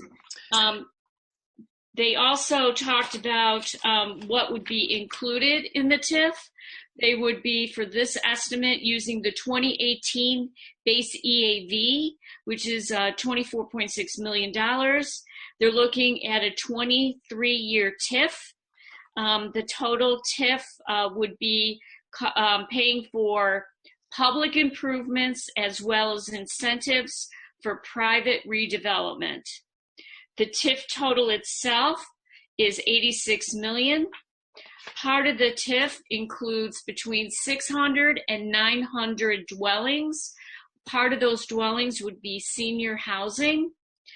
And although we will receive money for any students that may generate through those dwellings per statute, obviously there's a concern regarding how many students the new dwellings would generate for the schools, and how would we accommodate those additional students. I did ask the village if they had done any studies as to how many students would be generated. They hadn't at that point, but they were planning on doing that study and getting back to us regarding that. The next step of this process is a public hearing. It's on May 27th at 7:30. Vicki, can you describe the geographical location where the TIF is at, please? Sure. So the TIF would start, so there is a TIF around Gulf Road and Arlington Heights Road, where there's a gap there, like where, say, the Walgreens is. Then it would start south, and it goes south all the way to around Algonquin, going toward the expressway along Arlington Heights Road. It goes that far north? I'm surprised. I thought it started on the other side. It includes all those businesses and the doctor's offices and everything that are in there. And the hotel. I don't think hotel and if it's south, it's also that automotive plaza too as well. Yeah, must be. It looks like it's going down Arlington Heights Road on both sides. A little bit south of Gulf Road. I'm not exactly sure what building it starts at, but then it goes all the way through Algonquin and a little bit past. Like the areas on the south, like on Algonquin and Arlington Heights Road on the south side of Algonquin. Because that's not all blighted in there. So that I find that kind of surprising. I guess I'd like to know where that starts, because I have doctors' offices that I go to in some of those buildings, and they're not blighted. And the hotel's basically new there too. I know, like you got the southeast corner, which has got the that gold thing, and then the Applebee's restaurant, which has been abandoned for a couple years. Plus, you start going back in there, you get the old Daily Herald area and stuff like that. So, I mean, that's a lot of areas. So, they're looking at both sides of the street too now. I mean, how much? Yes, they're going to do. Do construction on Arlington Heights Road. Like they're going to look at doing additional lighting, sidewalks, those kind of things. So now you said there's like a potential of 800 to 900 units, and part of them being senior housing. What kind of units are they going to be? Are they going to be condos? Are they going to be townhouses? Are they going to be individual housing? That'll really determine what they're going to be, how many kids are going to potentially be there. Right. I know some of it they're looking at doing commercial on the bottom of a building and then dwellings on top of the building, so more a condo situation. But at this point, at least for the presentation that was made, they didn't specifically identify how many townhomes, how many condos, or what the dwelling plans were. Okay, because now, so how does it work? Let's say, they come up, they do some sort of study and say there's going to be 15 kids using a basic number. Let's use 20 kids as an example. How would that work for us then? So if we get 20 new students as a result of the TIF, we would get per dollar for each student that attends our district. And that would that be able to change every year as the numbers change that live within that TIF? Correct, because we would need to report those students every year to the village to get the reimbursement. Okay. Unfortunately, a lot of the part of the TIF area is what was the old TIF that they were unable to be successful with at all. And so we've already paid for this TIF area in the past. It will be the same, some of it will be the same area. Are you sure, Mardell? I think they're talking about further down Gulf or north of Gulf on Arlington Heights Well, but Road. you're And that's a talking about separate going area. all the way to Algonquin, and that was all part of the old TIF. I think the old TIF is the Arlington, the old International Plaza, correct, Vicki? Yeah, not here, Mardell. That's not where it was. That's a separate TIF. Yeah. Yeah, this is different. And this TIF is not adjacent to that TIF. Right. They don't touch. Wherever the TIF is, I really hate the TIFs because they really take a lot of our money away. Right. Well, sometimes they give money back to the district. I don't know if there's any way we can try to get them to do that. It's a good idea. In advance, or whether we have any leeway or any control over any of that. But we should definitely mention it in advance so they're aware of what we want. Yeah. What schools would those, if they did put housing there, what schools would those kids flow into? Would they flow into? We think three schools right now, 3 elementaries, Forest View, Jay, and Low. Okay. So we haven't identified which one we theoretically want to send them to all those same ones, because wherever they go, they're going to be getting bused because of the roads around them. So we want to pick one school that they'd have to go to, correct? Or is that kind of debate? Is it kind of portioned out? Where we have room. Up to our boundaries. Yeah. So that area, because there's a lot of condos and apartment complexes right now, especially for Low and Forest View.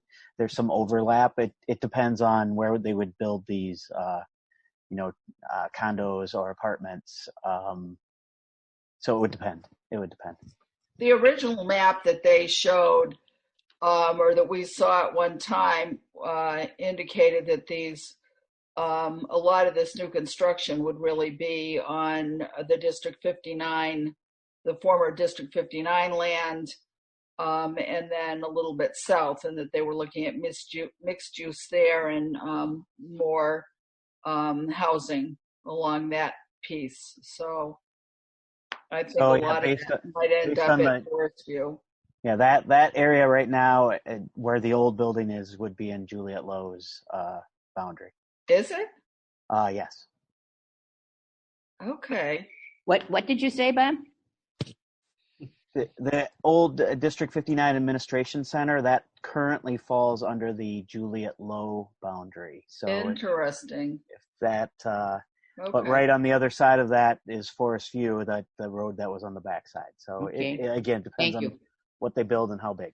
Oh, so on the other side of Tawny. Okay, that's what I was thinking of. Right. Okay.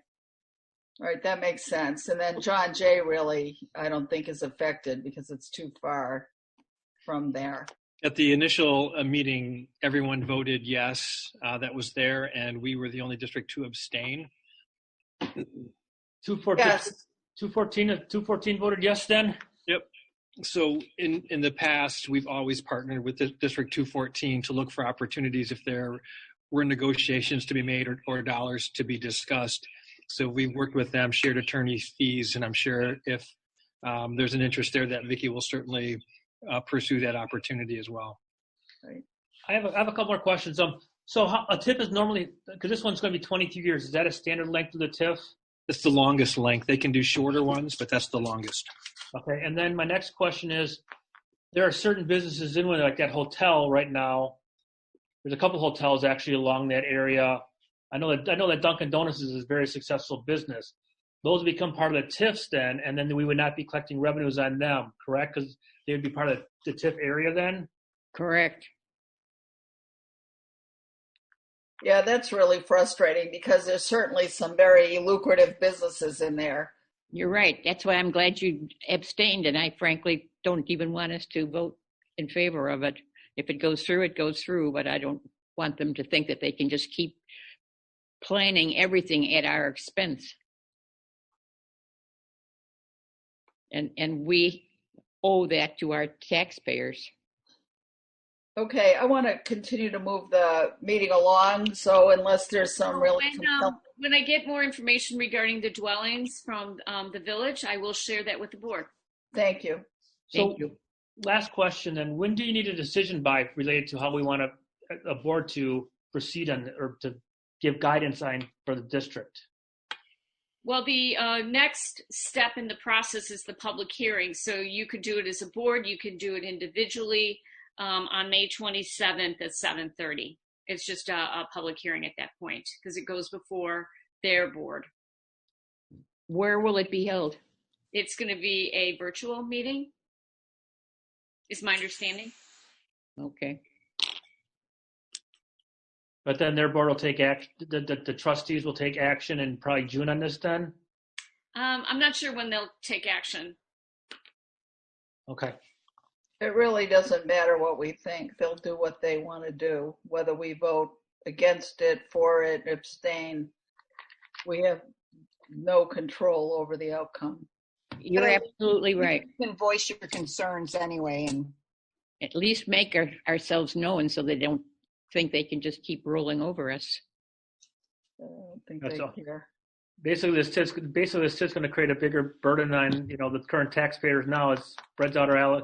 Right. Keep in mind that we get the money that we get regardless. So, to Randy's point, it expands the burden to the other taxpayers. Now, if there was a property increase and there was some more value added in non-TIF areas, we could benefit there. But this is not going to hurt us. I think, there are some optics to this that the plan for Arlington Heights is to try to improve their southern corridor, their southern entrance. So they had an interest, and if you'll recall, they came to our board meeting and strongly encouraged us to sell those properties because they wanted to implement these plans to make that part of their community more attractive. So there are some optics. I've had at least one private party reach out to me and asked why we have abstained and took it personally that we didn't want to see that community really advance. So there was some concern about why we abstained. I explained that we had to have a conversation with our board because, when the board made the decision to sell those properties, part of the plan was to get some tax revenue from those properties when they went commercial.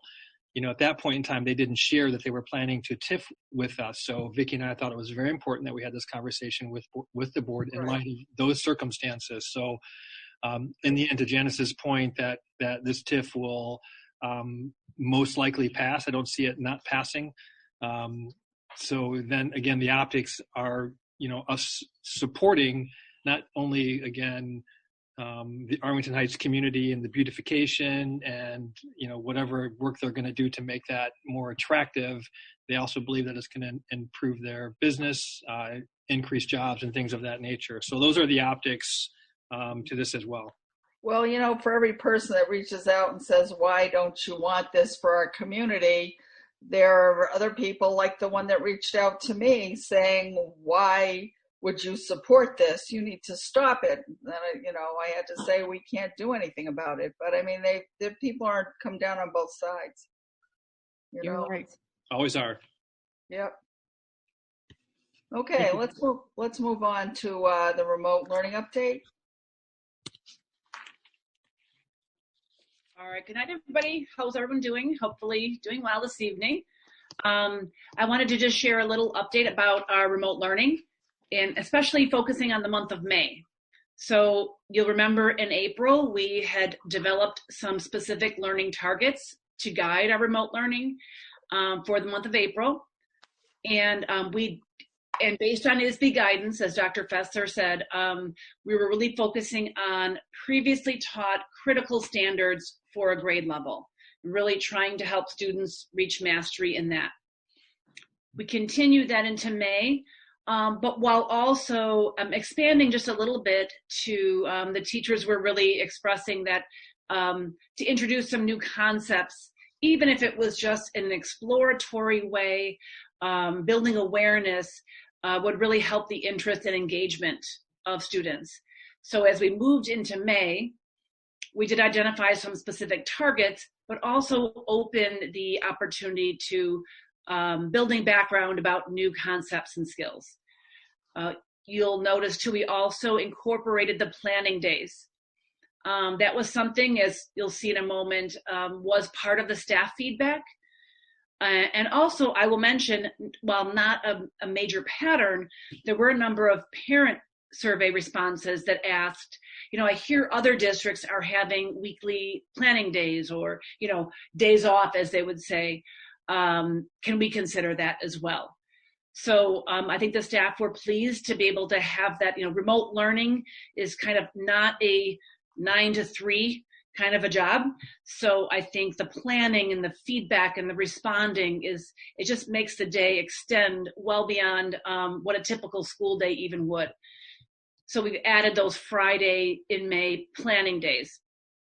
So that has been well received. And I will also mention in terms of those targets, at the K-5 level in literacy, we continued into May to kind of bundle those into some thematic units so that we could bring the content in through the literacy, through the math even a little bit, so that teachers are organizing the instruction into more themes.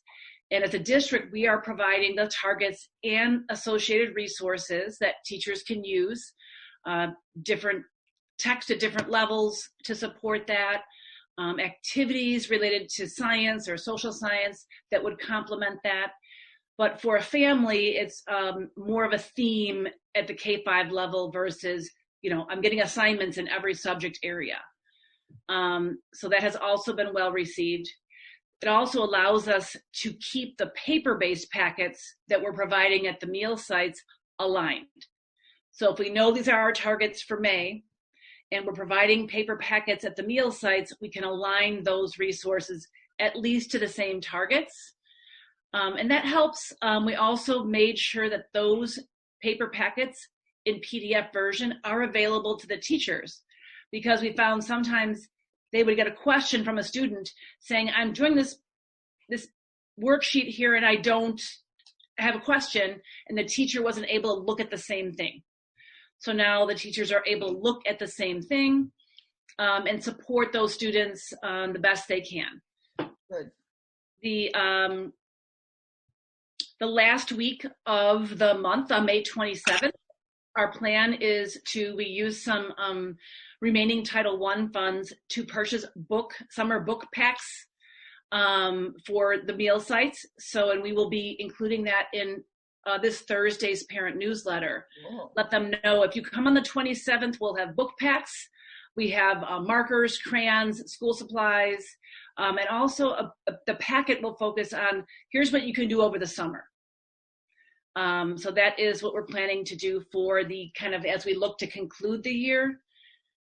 A couple other notes I just jotted down were really what you might wonder about is grading. That is something too that we are following guidance from ISB on for our end of the year grading. And really the recommendation was to suspend the typical grading scale for the end of the year and look at a pass, no grade given, or they suggested no grade given or incomplete. Our system is pass or no grade given because we don't know. Everyone has different circumstances. There's a lot of inequities. We don't always know which students are picking up and completing a paper packet at home. So it's hard for us to say they didn't complete something when maybe they have. And so that's how we're ending the year in terms of the final grading period grade. Students will still get credit for all the grades they earned in prior grading periods. This will be for the just end of the year only. And so that's just kind of a quick update, but of the highlights, are there any questions specific to remote learning and updates? Yes, I have a question. 2 questions, actually. I know that some people just got hotspots last week. Are we pretty much covered now, or do we still have some spots that we have issue with? We have actually, and Ben just reassured me the other day, we have hotspots for any and all families who have indicated that they do not have internet access. I think we even have a few surplus. So when we think to the summer, if we need to, there's another family we become aware of. I know in a very, very few cases, a challenge has been, we may think that a family does not have internet access, but we have a very challenging time reaching that family. Okay. But I believe we have enough to go around. Is that right, Ben? That's correct. Okay, that's great. And my other question is, if who's creating the packets that we're putting together if the teachers have no idea what's in them? Well, they do now have an idea. So we've been linking those. So for literacy and for math, there's a document with the targets and the resources. We now link those paper packets, and they're very much some of the same resources that we're providing for teachers to use toward those targets. But who's creating those packets? For literacy, it's mainly Alyssa with help from Alyssa Coker, our literacy facilitator. And for math, it's mainly Michelle Benages, our math facilitator. Ann Fleming is also helping support both elementary and junior high. Here are those content connections. Okay. And for junior high science and social studies, here are the suggested targets for May, and here are some resources you can use. Just giving teachers at least something to start with. They can certainly stray from that and add on, but then they have a bank of things to go to. Okay, thank you. So, Maureen, I have a couple of questions too. From a standpoint of the platform on which we're channeling a lot of the electronic learning, my experience just with my kids has been with Seesaw. And I'm wondering if, and this may sort of get ahead in our agenda towards summer and fall planning, but I'm just imagining if in fact the e-learning does continue into the fall, do we feel confident in our platform? Because I'm thinking we'd want to be exploring other options maybe as soon as possible if we don't. And I'm just wondering, like, the parent-teacher feedback on the platform. Yeah, I mean, and this kind of gets ahead to the parent and staff or student or staff survey. The Seesaw, we kind of are really steering toward our adopted and sponsored platforms are Seesaw and Google Classroom. Right. We did have teachers who were using other things very comfortably. We really did say, you can transition to Seesaw and Google Classroom, that for the future, those two will be the primary channels. And really, even if a teacher is using another resource, chances are they can integrate that into their use of Seesaw and Google Classroom. So we have not veered from that, but I'd be curious, we have not heard, I'm sure each has somewhat limitations, but we have not heard feedback that we should be going in a different direction. So if you have, I'd be interested to know. Yeah, I think I'm speaking mainly from personal experience, which is just why I'm wondering like how broadly it's been reflected, because the two challenges we ran into were actually primarily the combo of Seesaw with some of the K1 tablets, which, I had heard that there were some issues with the functionality of the K1 tablets, but having experienced it now at home, there's like recurrent internet connectivity issues that when I combined it with the use on Seesaw made it really challenging, and we ended up sort of opting to use one of our own devices. So again, I don't mean to be like using this complete personal example, but I'm just wondering if other parents ran into a similar issue that became prohibitive. It sounds like there hasn't been a lot of feedback in that way, but I am just concerned with sort of usability of those platforms on the issued devices.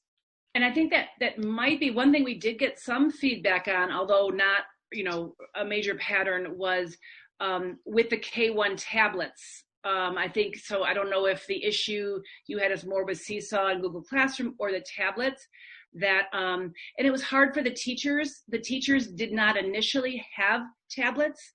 So they were issuing assignments. They weren't able to check to see, how does this look and work on tablet?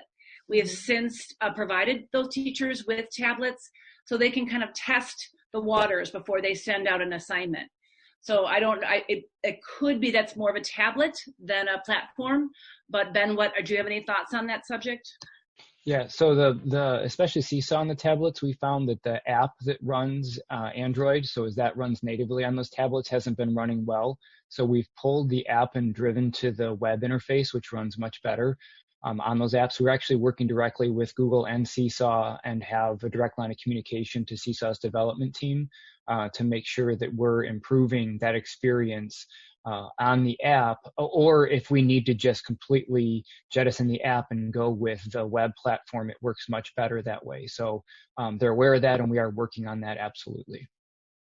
Okay, that's helpful feedback. Are you finding them responsive to our needs? I mean, how likely is it that we are going to get solutions that we might need, Ben? I will say it is very likely. We're one of the probably one of the highest customers on their radar. We're very lucky to that regard, in that we have direct contact with some of their highest ups, actually the lead of the whole Google education team I'm in direct contact with. So they're aware of these, and these are issues that go beyond just our district implementation. This is also a philosophy issue for Google, is they consider what does the tablet space look like for the convergence of Chrome OS and Android as they've been experiencing over this past year. Okay. So that is absolutely something that they're working on, and we've been providing them with error logs, with all kinds of technical information that they need to make sure that they're aware of what's happening and have been responsive.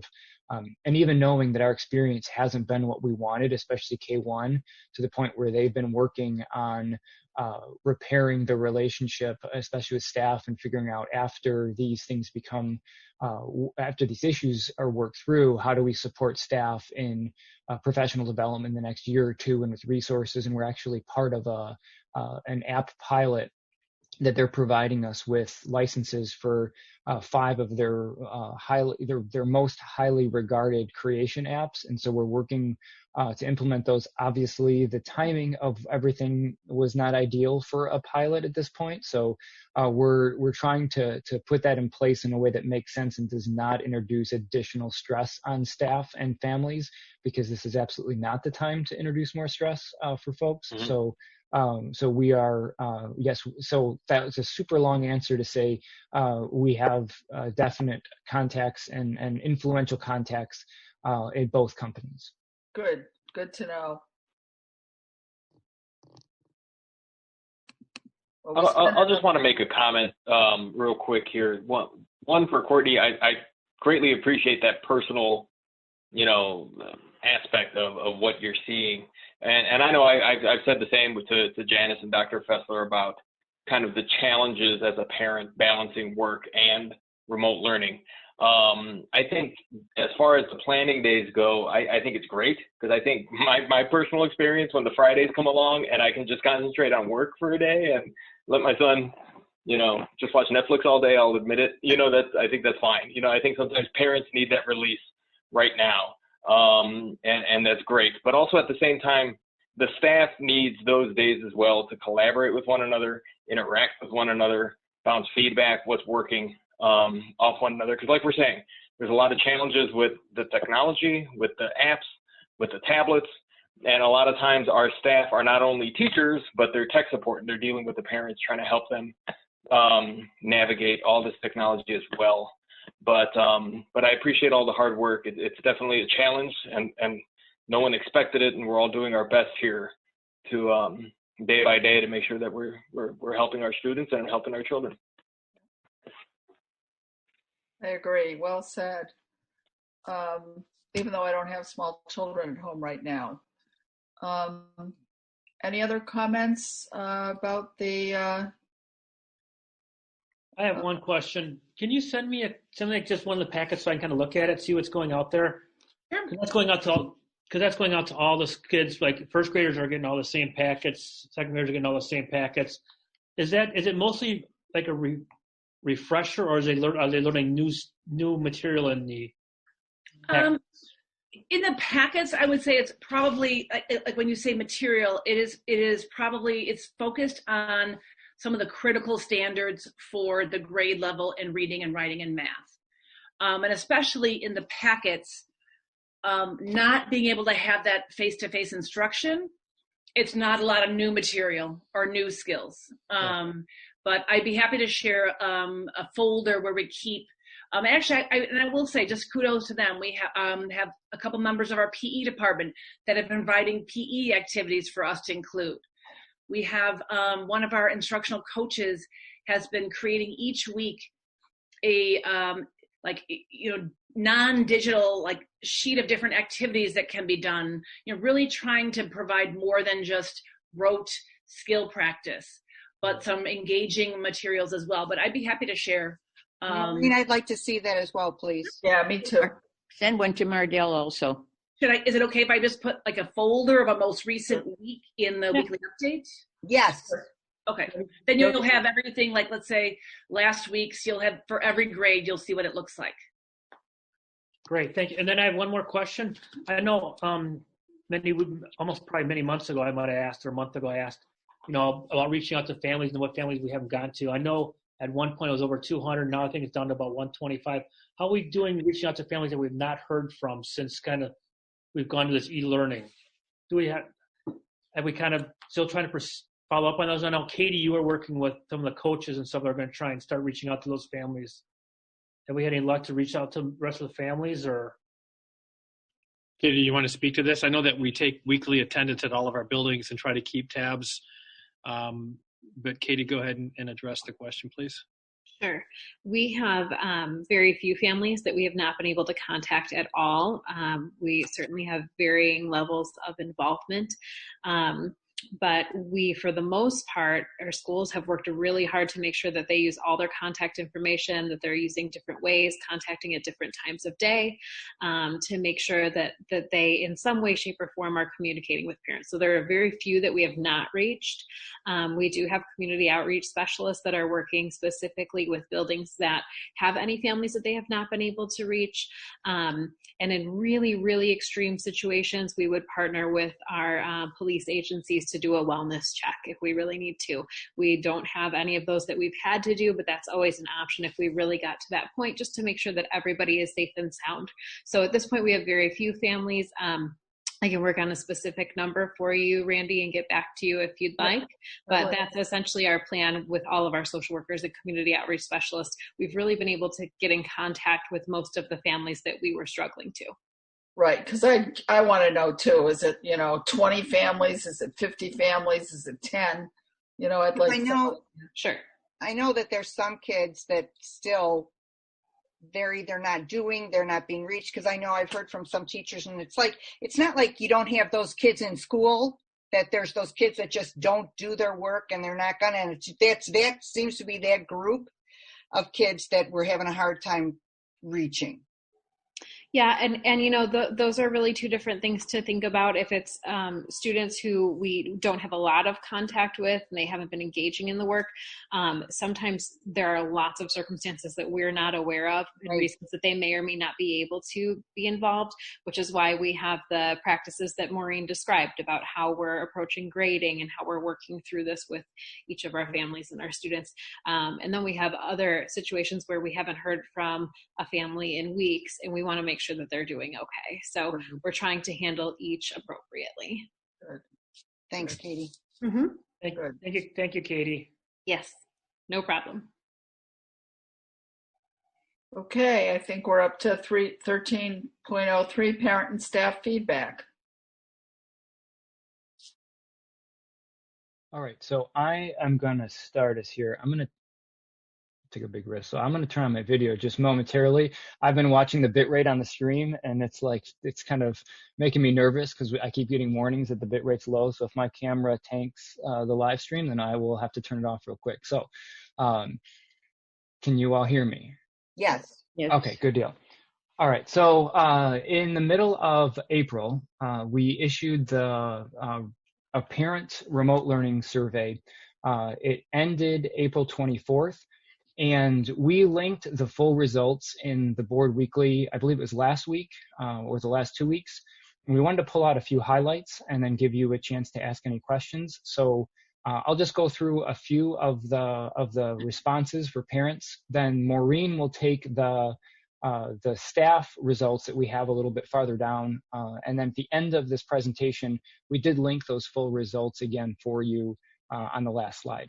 So to start, we asked the question, are you finding the daily engagement time for your child? Is it falling within our guidelines? And so you can see the results there, that 55.8% said that they are experiencing the amount as stated in the guidelines. 31% said they're experiencing more time, and then 13% said less. So this also helped serve as is good information for us as we were looking at how should we adjust, how do we make this as appropriate as possible, something that isn't overwhelming for families. I think we heard from both Courtney and Robert that it's challenging. I have a first grade daughter and a fifth grade son, and navigating life right now is a challenge, I think, for everyone, especially as students have adapted and worked to start learning in this very different context. So we looked at these results and started saying, what can we do to adapt as needed? So you can go to the next slide, Dr. Fessler. Mm-hmm. There we go. How are you feeling about the amount of support or involvement you need to provide your child or your children? Again, as a parent, this one was very interesting to me personally. My kids aren't in our district, but I was thinking of the support my kids need, and it was good to see that 74% say it's just right, 9.5% too little, and then 16.4% say too much. So that 74% of it being just right, I think is a good number. And this is, once again, I'll say, just like we say with the parent survey results that we do in the fall, very unscientific, but you can see 829 responses from parents here on the survey. So you'll see that number to the left for all these slides, how many respondents we had. You can go to the next slide. Rate the frequency of communication you've been receiving from the district during the school closure. 87.2% of people said just right, 11.2% said too little, and then a small little piece of the pie there that I did not actually label, sorry about that, but it's a small number, percentage of people. You probably do the math real quick on that and figure out what that is. Then for communication from the school or classroom, 84.9% said just right, 13.5% said too little, and again, another small slice. Just for a quick reference point from the district, we send out a once a week message at minimum.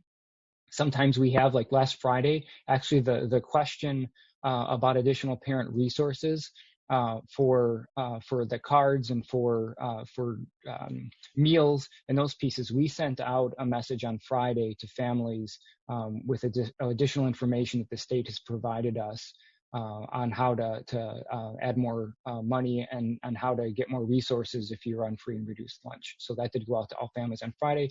Sometimes we have unique communications like that need to go out. They go out more than once a week, but we've tried to stay consistent once a week. And then schools and classrooms obviously are working to stay on communication with parents weekly and daily for classroom. So a few of the open-ended themes. So again, we did similar to what we've done in the parent survey for the satisfaction survey, where we themed responses. So we did at that point get questions. Now again, remember this survey closed April 24th. So we got some questions about end of the year processes and the traditions like graduation, pieces like that, that at that point we had communicated those were very much in the works, but we were still waiting for the development of what would or wouldn't be possible at that time. So we have since made decisions on those pieces, like the getting students essential belongings, graduation, all those pieces, and have communicated that home to parents. The daily schedule and limiting number of subjects per day has been helpful. So if you recall, we adjusted when we went from e-learning originally. That was kind of the initial rollout once the closure started. Then the state shifted to remote learning, and that they released their remote learning plan, and that changed some of the structure of how we created our schedule to try to make it more manageable for students, families, and staff. So families responded positively to that. overall said the devices and the platforms have been very helpful. We have received very positive comments from Seesaw. We do know that the K1 is still something that we're targeting for improvement. We're not satisfied with that and want to keep making that better and work better. But overall, our staff were very excited when we went with the district subscription to Seesaw. That was definitely the most used platform in our K-5 classrooms. Students love Google Meets, and when asked how we could improve, many said that they'd like more live opportunities with their teacher. We felt like this was a very big celebration because early on we were working through, as everyone was, the implications for what does live learning look like when you're connecting with people via video conference. So to have a resource that allowed students and staff to connect was excellent and was really well met by students and families and staff. Staff were asking for this prior to us being able to release it, and so it was a great celebration to be able to provide that. More parent direction would be helpful was a request, so we worked on improving that and trying to help make sure that parents understood what direction and how to support and as we said, with the schedule, some of those pieces. And then we had many comments about just saying thank you. So many comments thanking our staff. I think people understand, as I have shared in the past, the adoption timeline that we had moving from a context of learning that now is very different. It was a very compressed timeline. Very quickly, we all had to hurry into a very different environment. And I want to say thank you, as our parents did repeatedly, for all of the work our staff did. And it was an incredible amount of work, and I don't think it can be understated, everything that our staff did to transition into a very challenging environment, but one that they have found success with and have been able to connect with students. And I think that that's something that can't be celebrated enough. So those are the parent themes. I'll hand it over to Maureen to talk about the staff survey and the themes, and then we'll answer any questions once we get through the rest of the slides. So Maureen. Okay, thank you, Ben. So our staff, again, I thought it was a major celebration. We all know how hard our staff is working. This first question was really asking staff how comfortable they are with remote learning and how it's going for them as a staff member. And I think a major celebration is that most of them fell in the 3 even to 4 range. Who could be comfortable on April 24th with this brand new environment? So we were thankful that our staff was feeling more or less comfortable with that environment. That was a celebration. And then you go to the next one. I think there are some themes. So then we asked staff to say add some comments about what is working well or what could be improved from the staff perspective. Again, a lot of messages of appreciation.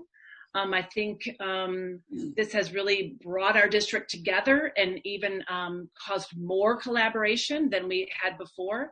So a lot of appreciation about the support, collaboration, resources.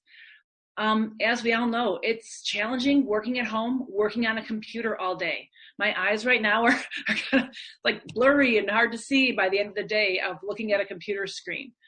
And then I think Patty mentioned this too, like some students, probably those that we have to really work hard to motivate when they're in school. It's even more challenging when they're at home. That was a repeated theme. And then a few comments about using the planning days. We've heard other districts are using those. Are we going to use those? So that really helped inform our decision-making about the Fridays in May. Robert, glad to hear that that's well received from parents. We did have a few comments in the parent survey about that as well. And then also a few comments about just equity. There's maybe a sense of certain staff members maybe have a different workload than others. And it is uneven. It's not 100% even, the workload during remote learning. So staff commented on that. These were just a few of the themes about how does impacting you as staff. Now your students, how would you say it's going for your students? You can see we're a little bit more in the middle between a 2 and a 3 in terms of how they would rate how their students are doing. They had some comments about that. What's working was the schedule and not having to worry about all the subjects every day.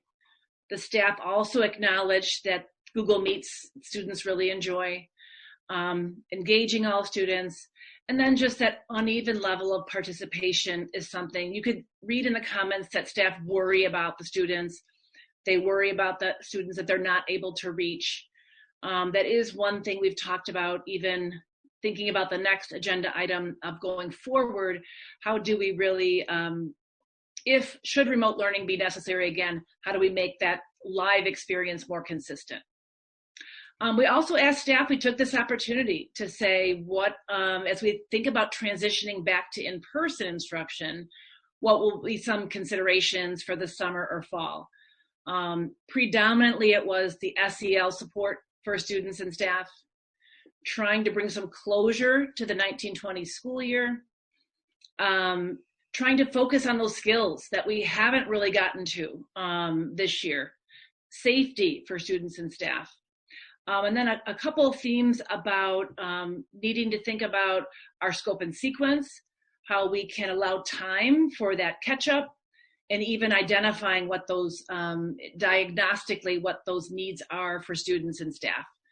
And planning for all scenarios. We're, that's the next topic, but we are planning for all scenarios. And then here's a link to those, to the survey results if you want to read a little bit more. I just, when you stop to think about the extraordinary trials that we've been put under, especially in the area of education and especially in public education, it's been a Herculean task. And I am just so grateful for, our teachers and support staff that have, stepped up and done what they can to reach our students. But it's just really sobering. It's really in a lot of ways like a lost year, certainly a lost semester.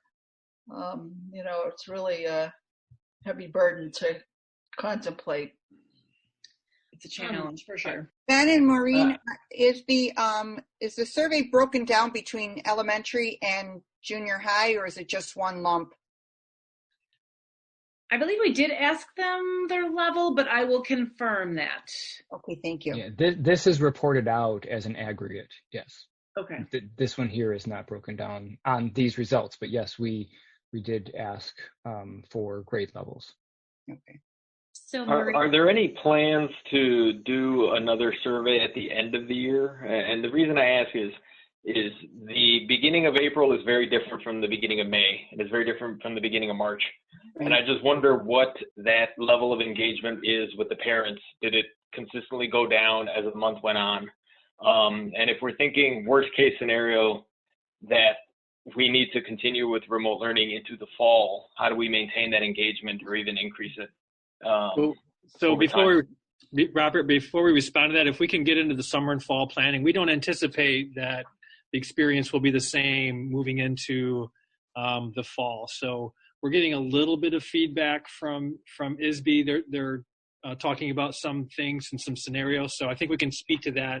I don't know that we're opposed to taking an end of the year survey. We'll have to talk a little bit more about that. But I would say that the things that we're going to do for summer really will provide preparation and some trial and error for some hopefully more student-based independent opportunities for our kids and staff that will then lead into a process or structure for the fall. So let us work through that, and then we'll circle back to that question. But I do want to say though, and maybe you want to hold this off too, but I do like the idea of providing some closure and getting another survey to understand what the parent and staff perception is at this juncture.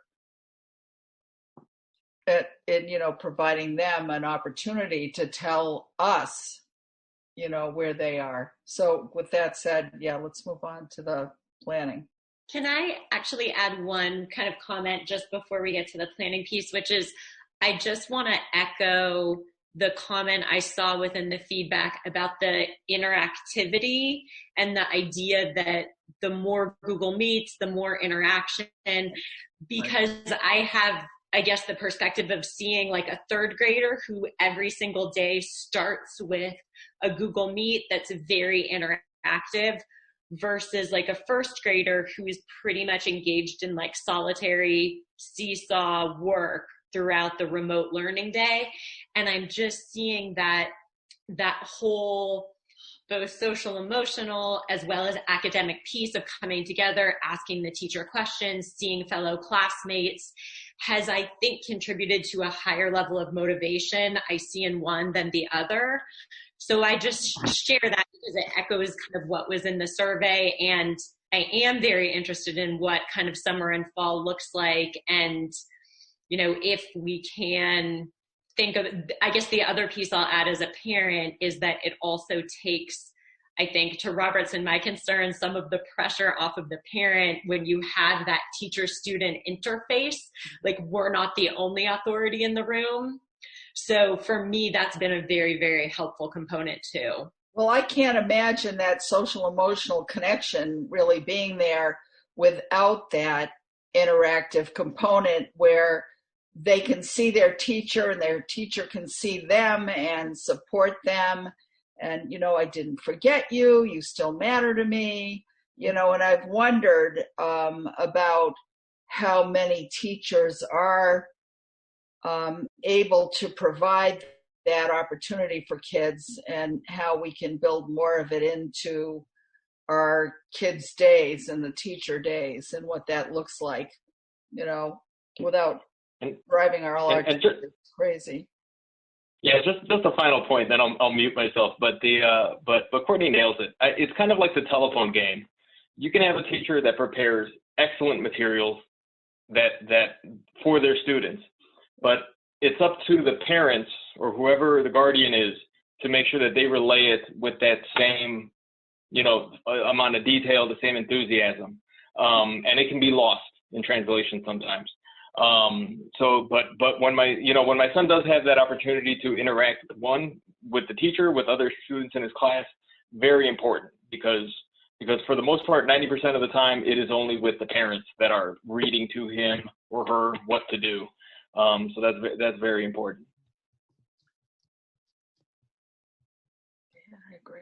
Well, that is very much top on our list. And I think Ann Wing and I were on speed dial with each other. And something we talked about very recently is that, you know, should we need to be remote in the future, which we are doing plan for that, we definitely need some more consistent common parameters about the live instruction versus, you know, assignments and other pieces too. So I think it's a need that we all recognize that should this be necessary again, we need to have some common expectations about what that looks like for students. And that's a challenge for staff.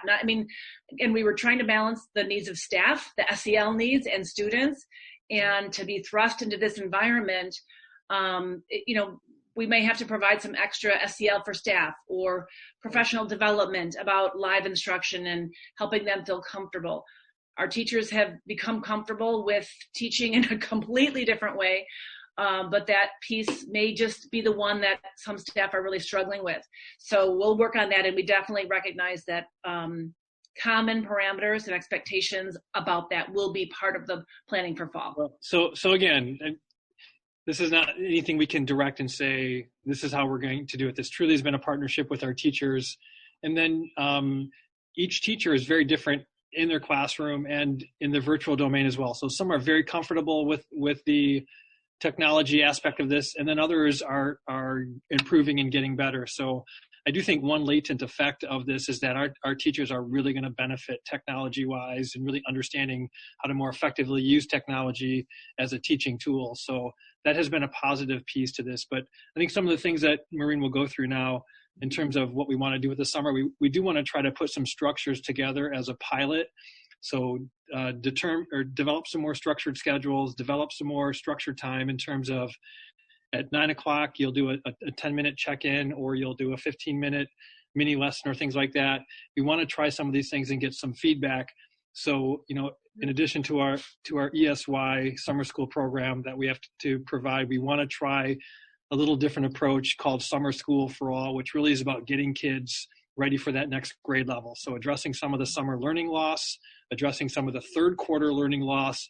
But we also recognize that, participation, we have no idea how to predict what participation would look like, but we want to try to design something that has a more significant computer-based element so that it's not completely on our parents to help direct our kids through this. The primary age will be and continue to be a challenge for all school districts in terms of whatever we do with remote learning. But as kids get a little older, we want to try to provide more responsibility for learning and for whatever device or platform we're using to be more independent based. So Maureen, can you talk a little bit about summer planning, and then that will kind of unfold into some of the things we'd like to consider for fall planning. And again, Maureen is talking on a very regular basis with our union and the union leadership team just to make sure that we have an ongoing dialogue, understanding, and then we're also getting feedback and sharing ideas. So Maureen, can you continue with? Can I ask one question real quick, Art? Yep. Are we assuming that kids are going to be ready to just like move up to their next grade level, or is that going to be kind of like a transition? Are they transitioning from the old to make sure that they're ready for the next grade level, or are we just automatically putting them in the next? No, the conversation is we feel like there will be some gaps and some things we're going to need to revisit from concepts and skills that we would have previously taught during that fourth quarter. I think Maureen will get into some of those specifics, but yes, we've been having that conversation. We don't think it's fair to anyone. So we've been talking about what type of pre-assessment or audits we'll do with kid learning and compare those to learning targets or standards to see what the gaps are and then plan accordingly. So that first quarter may be exactly kind of what you're alluding to, Patty, that how do we take, what we missed and then also transition to what that next grade level will be over maybe the first quarter. But Maureen, go ahead and talk a little bit about summer planning ideas and then go into the fall element. Sure. Well, to start with the summer, of course, we thought we were ahead of the game and had everything all planned out. And so now we're shifting to remote and really trying to look at, as Art said, some opportunities to get that just right blend of live instruction, small group instruction, digital, adaptive kind of tools that students can do from home that would be differentiated. So we're really looking at this opportunity to try out those structures. We also are looking at how can we provide not just digital resources for students, but is there a way, even starting in the summer, our kids might need math manipulatives to do something, or, composition books, and how do we bring this truly a blended environment, and trying to get that in the summer. And again, like Art said too, starting with really, what's that daily live instruction look like? And then what about teacher feedback to students? So in order to do that, we have expanded the opportunities for staff to express interest in summer, and also for parents. But we also want to recognize that some parents and some teachers might really just need a break. Maybe I applied to be a summer school teacher, but now I just need a break, or vice versa. But we have quite a few. We sent out an interest survey last Thursday in the parent communication, quite a few.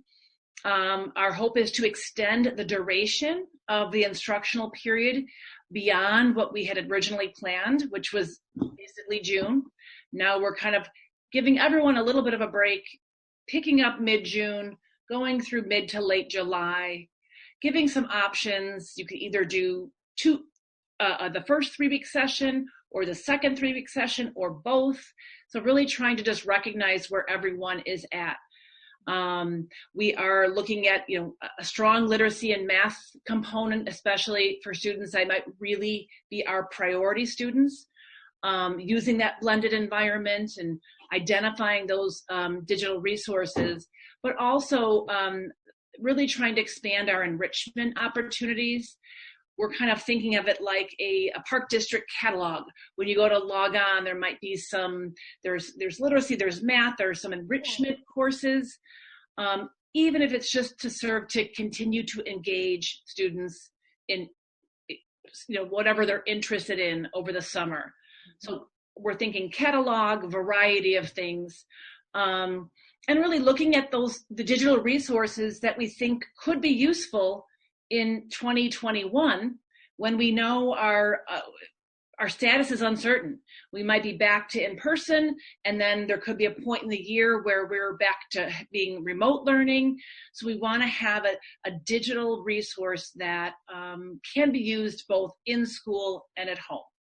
So we're going to try out some of those. We have, for math, more than any other subject, already have those, but looking at language arts, looking at science, social science, making sure we have that tool that could be useful in a blended environment. We're in the process of setting up that registration website. I will add that ESY is also extended school year for IEP students that qualify, will also be remote. We continue our planning, side by side with our ESY team, although they have some different parameters in terms of number of days and hours. But we're very quickly shifting our summer program for what we had planned to kind of let's really dig into remote learning. Let's see how we can make it the best it can be in case we need to use it again, while also trying to really help students address some gaps that might exist from this closure. Questions about summer or anything, Art, that you wanted me to touch on that I didn't mention? No, again, I think we want to experiment with schedules. We're really interested in teacher and student and family feedback in terms of if we have a 2-hour or 4-hour block of time, how much time in terms of being in front of the computer is appropriate, what's the fatigue factor. Also, again, I think when we look at some structures, like for example, some high schools like Stevenson High School right now is running their full day. So, every teacher, as I've been told, goes through their daily schedule. So they have first period, second period, third period, and so forth. And they have direct instruction, they have work time, and, they're online live. I would think that would be really challenging for everyone involved. I know that just doing about 4 hours a day of Zoom conferencing is pretty exhausting, mentally. So all that said, we want to try to experiment a little bit with what schedules feel most successful, because again, our goal really is that our teachers and our students are going to do well in this format versus being bored, losing attention, and then not learning the material that we'd like the kids to learn. So summer will be a time to really try some things, but the electronic platforms I think are going to be a key, as Maureen indicated, to more of that independent and more long-term sustained approach to whatever model we're in, where kids are not in person. So as we've been talking about options for fall, we're really looking at 3 models. So in-person is one model.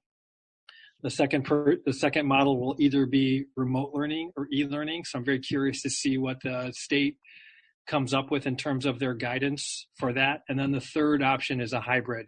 So a hybrid could be some combination thereof, where we may have kids in school, on Monday, Wednesday, Friday. So they're coming to school every other day, utilizing social distancing, or the state may ask us to do something where kids are in school every third day. But there is some talk of a hybrid. It just hasn't been defined yet. But regardless of that, we want to start preparing for that blended approach in the event that we do have some type of a hybrid approach. So, Maureen, if you want to talk a little bit about some of those details.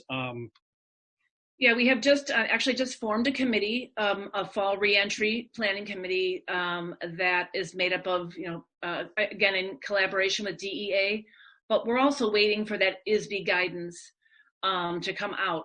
But we don't want to wait for that. What we want to do in our committee will be in the next couple of weeks meeting several times to look at various different considerations. Should we be in remote, in person, or a combination? For example, how will we assess the students If we come back in the fall and it's remote learning, how will we assess the students and pinpoint their needs? What will our daily, weekly structure look like? I think somebody's point earlier, we can expect that the gaps will be greater, whether it's remote or in person. What tweaks do we need to make to our daily or weekly structure to really allow time for that small group differentiation? We might need to change some of the things about a typical day beyond just where it happens. Also the SEL needs, as I mentioned, the common expectations, and even the transition. So we can plan for opportunities for students to have closure to the 1920 school year and maybe with their classmates and teacher, but how do we transition to a new teacher if we're remote? These are the kind of things that our committee is going to really be looking at, and I would say outlining, sketching out what could that look like? What would interventions look like in a remote setting? We've dabbled in that this spring, but that's been a challenge. If we are to continue in remote learning next year, we're going to have to introduce new learning. We're going to have to really make sure we have a system to meet the student needs.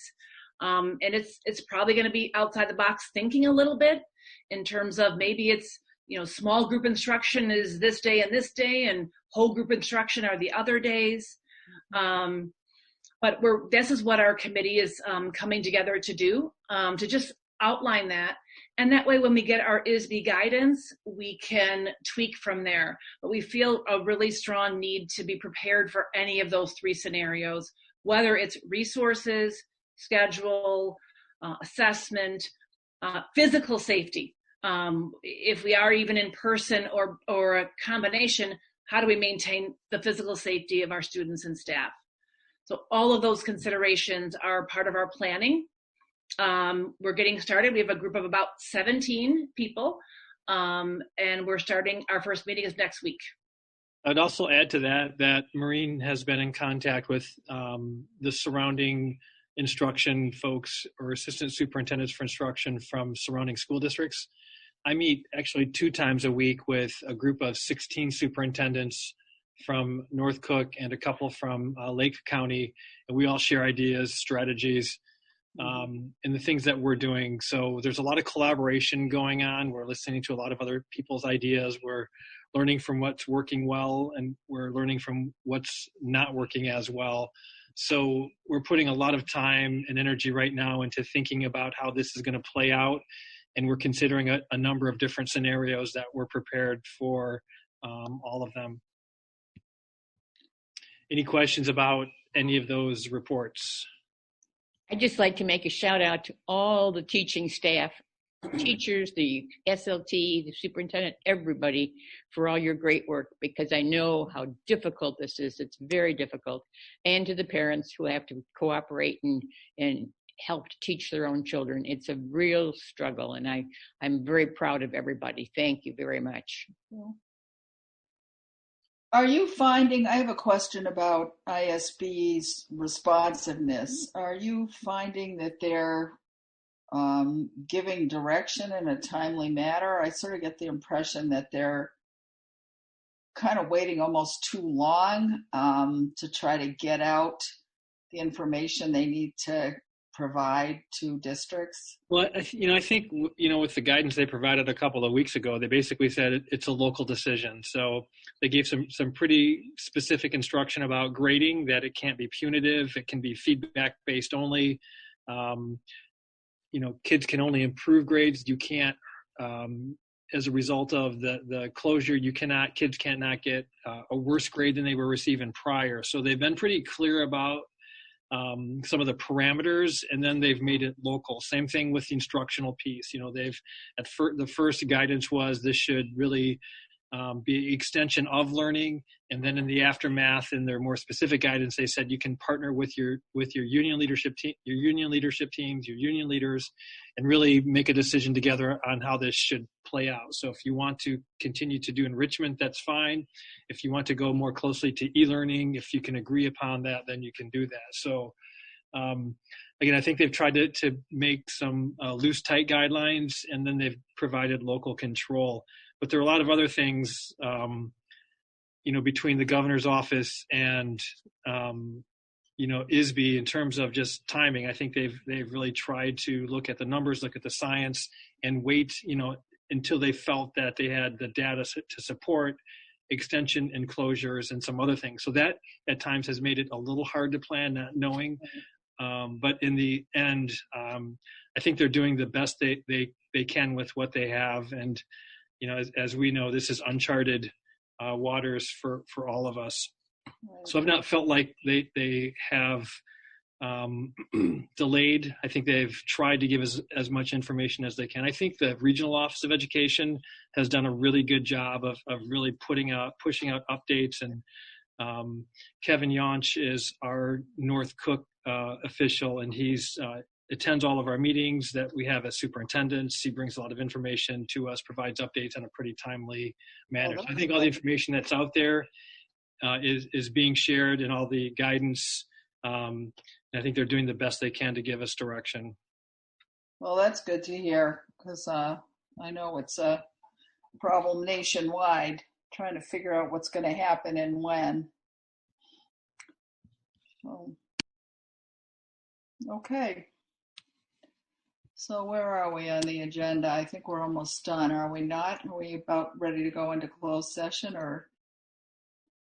Yeah, we're about ready to go into closed session. So I want to thank everybody who's participated in this meeting, and I'd like somebody to make a motion to go into closed session. I can do it. Let's see. Be it resolved that on 11th day of May 2020, the Community Consolidated School District 59 Board of Education recess in a closed meeting for discussion of the appointment, employment, compensation, discipline, performance, or dismissal of specific employees of the district. Okay. Do we have a second? I'll second, Patty. Roll call, please. No, you're next. Where are we? Reed. Aye. Schumacher. Mardell. Aye. Krinsky. Aye. Garlowitz. Aye. Lang. Aye. Mencia. Aye. And me. Aye. And the motion passes. Okay, so we need to end this conversation and then go into the closed session meeting. Thank you, everybody who's attended and all those who've listened in. And hopefully we won't be doing this for too many more months longer. And I'll see you in closed session.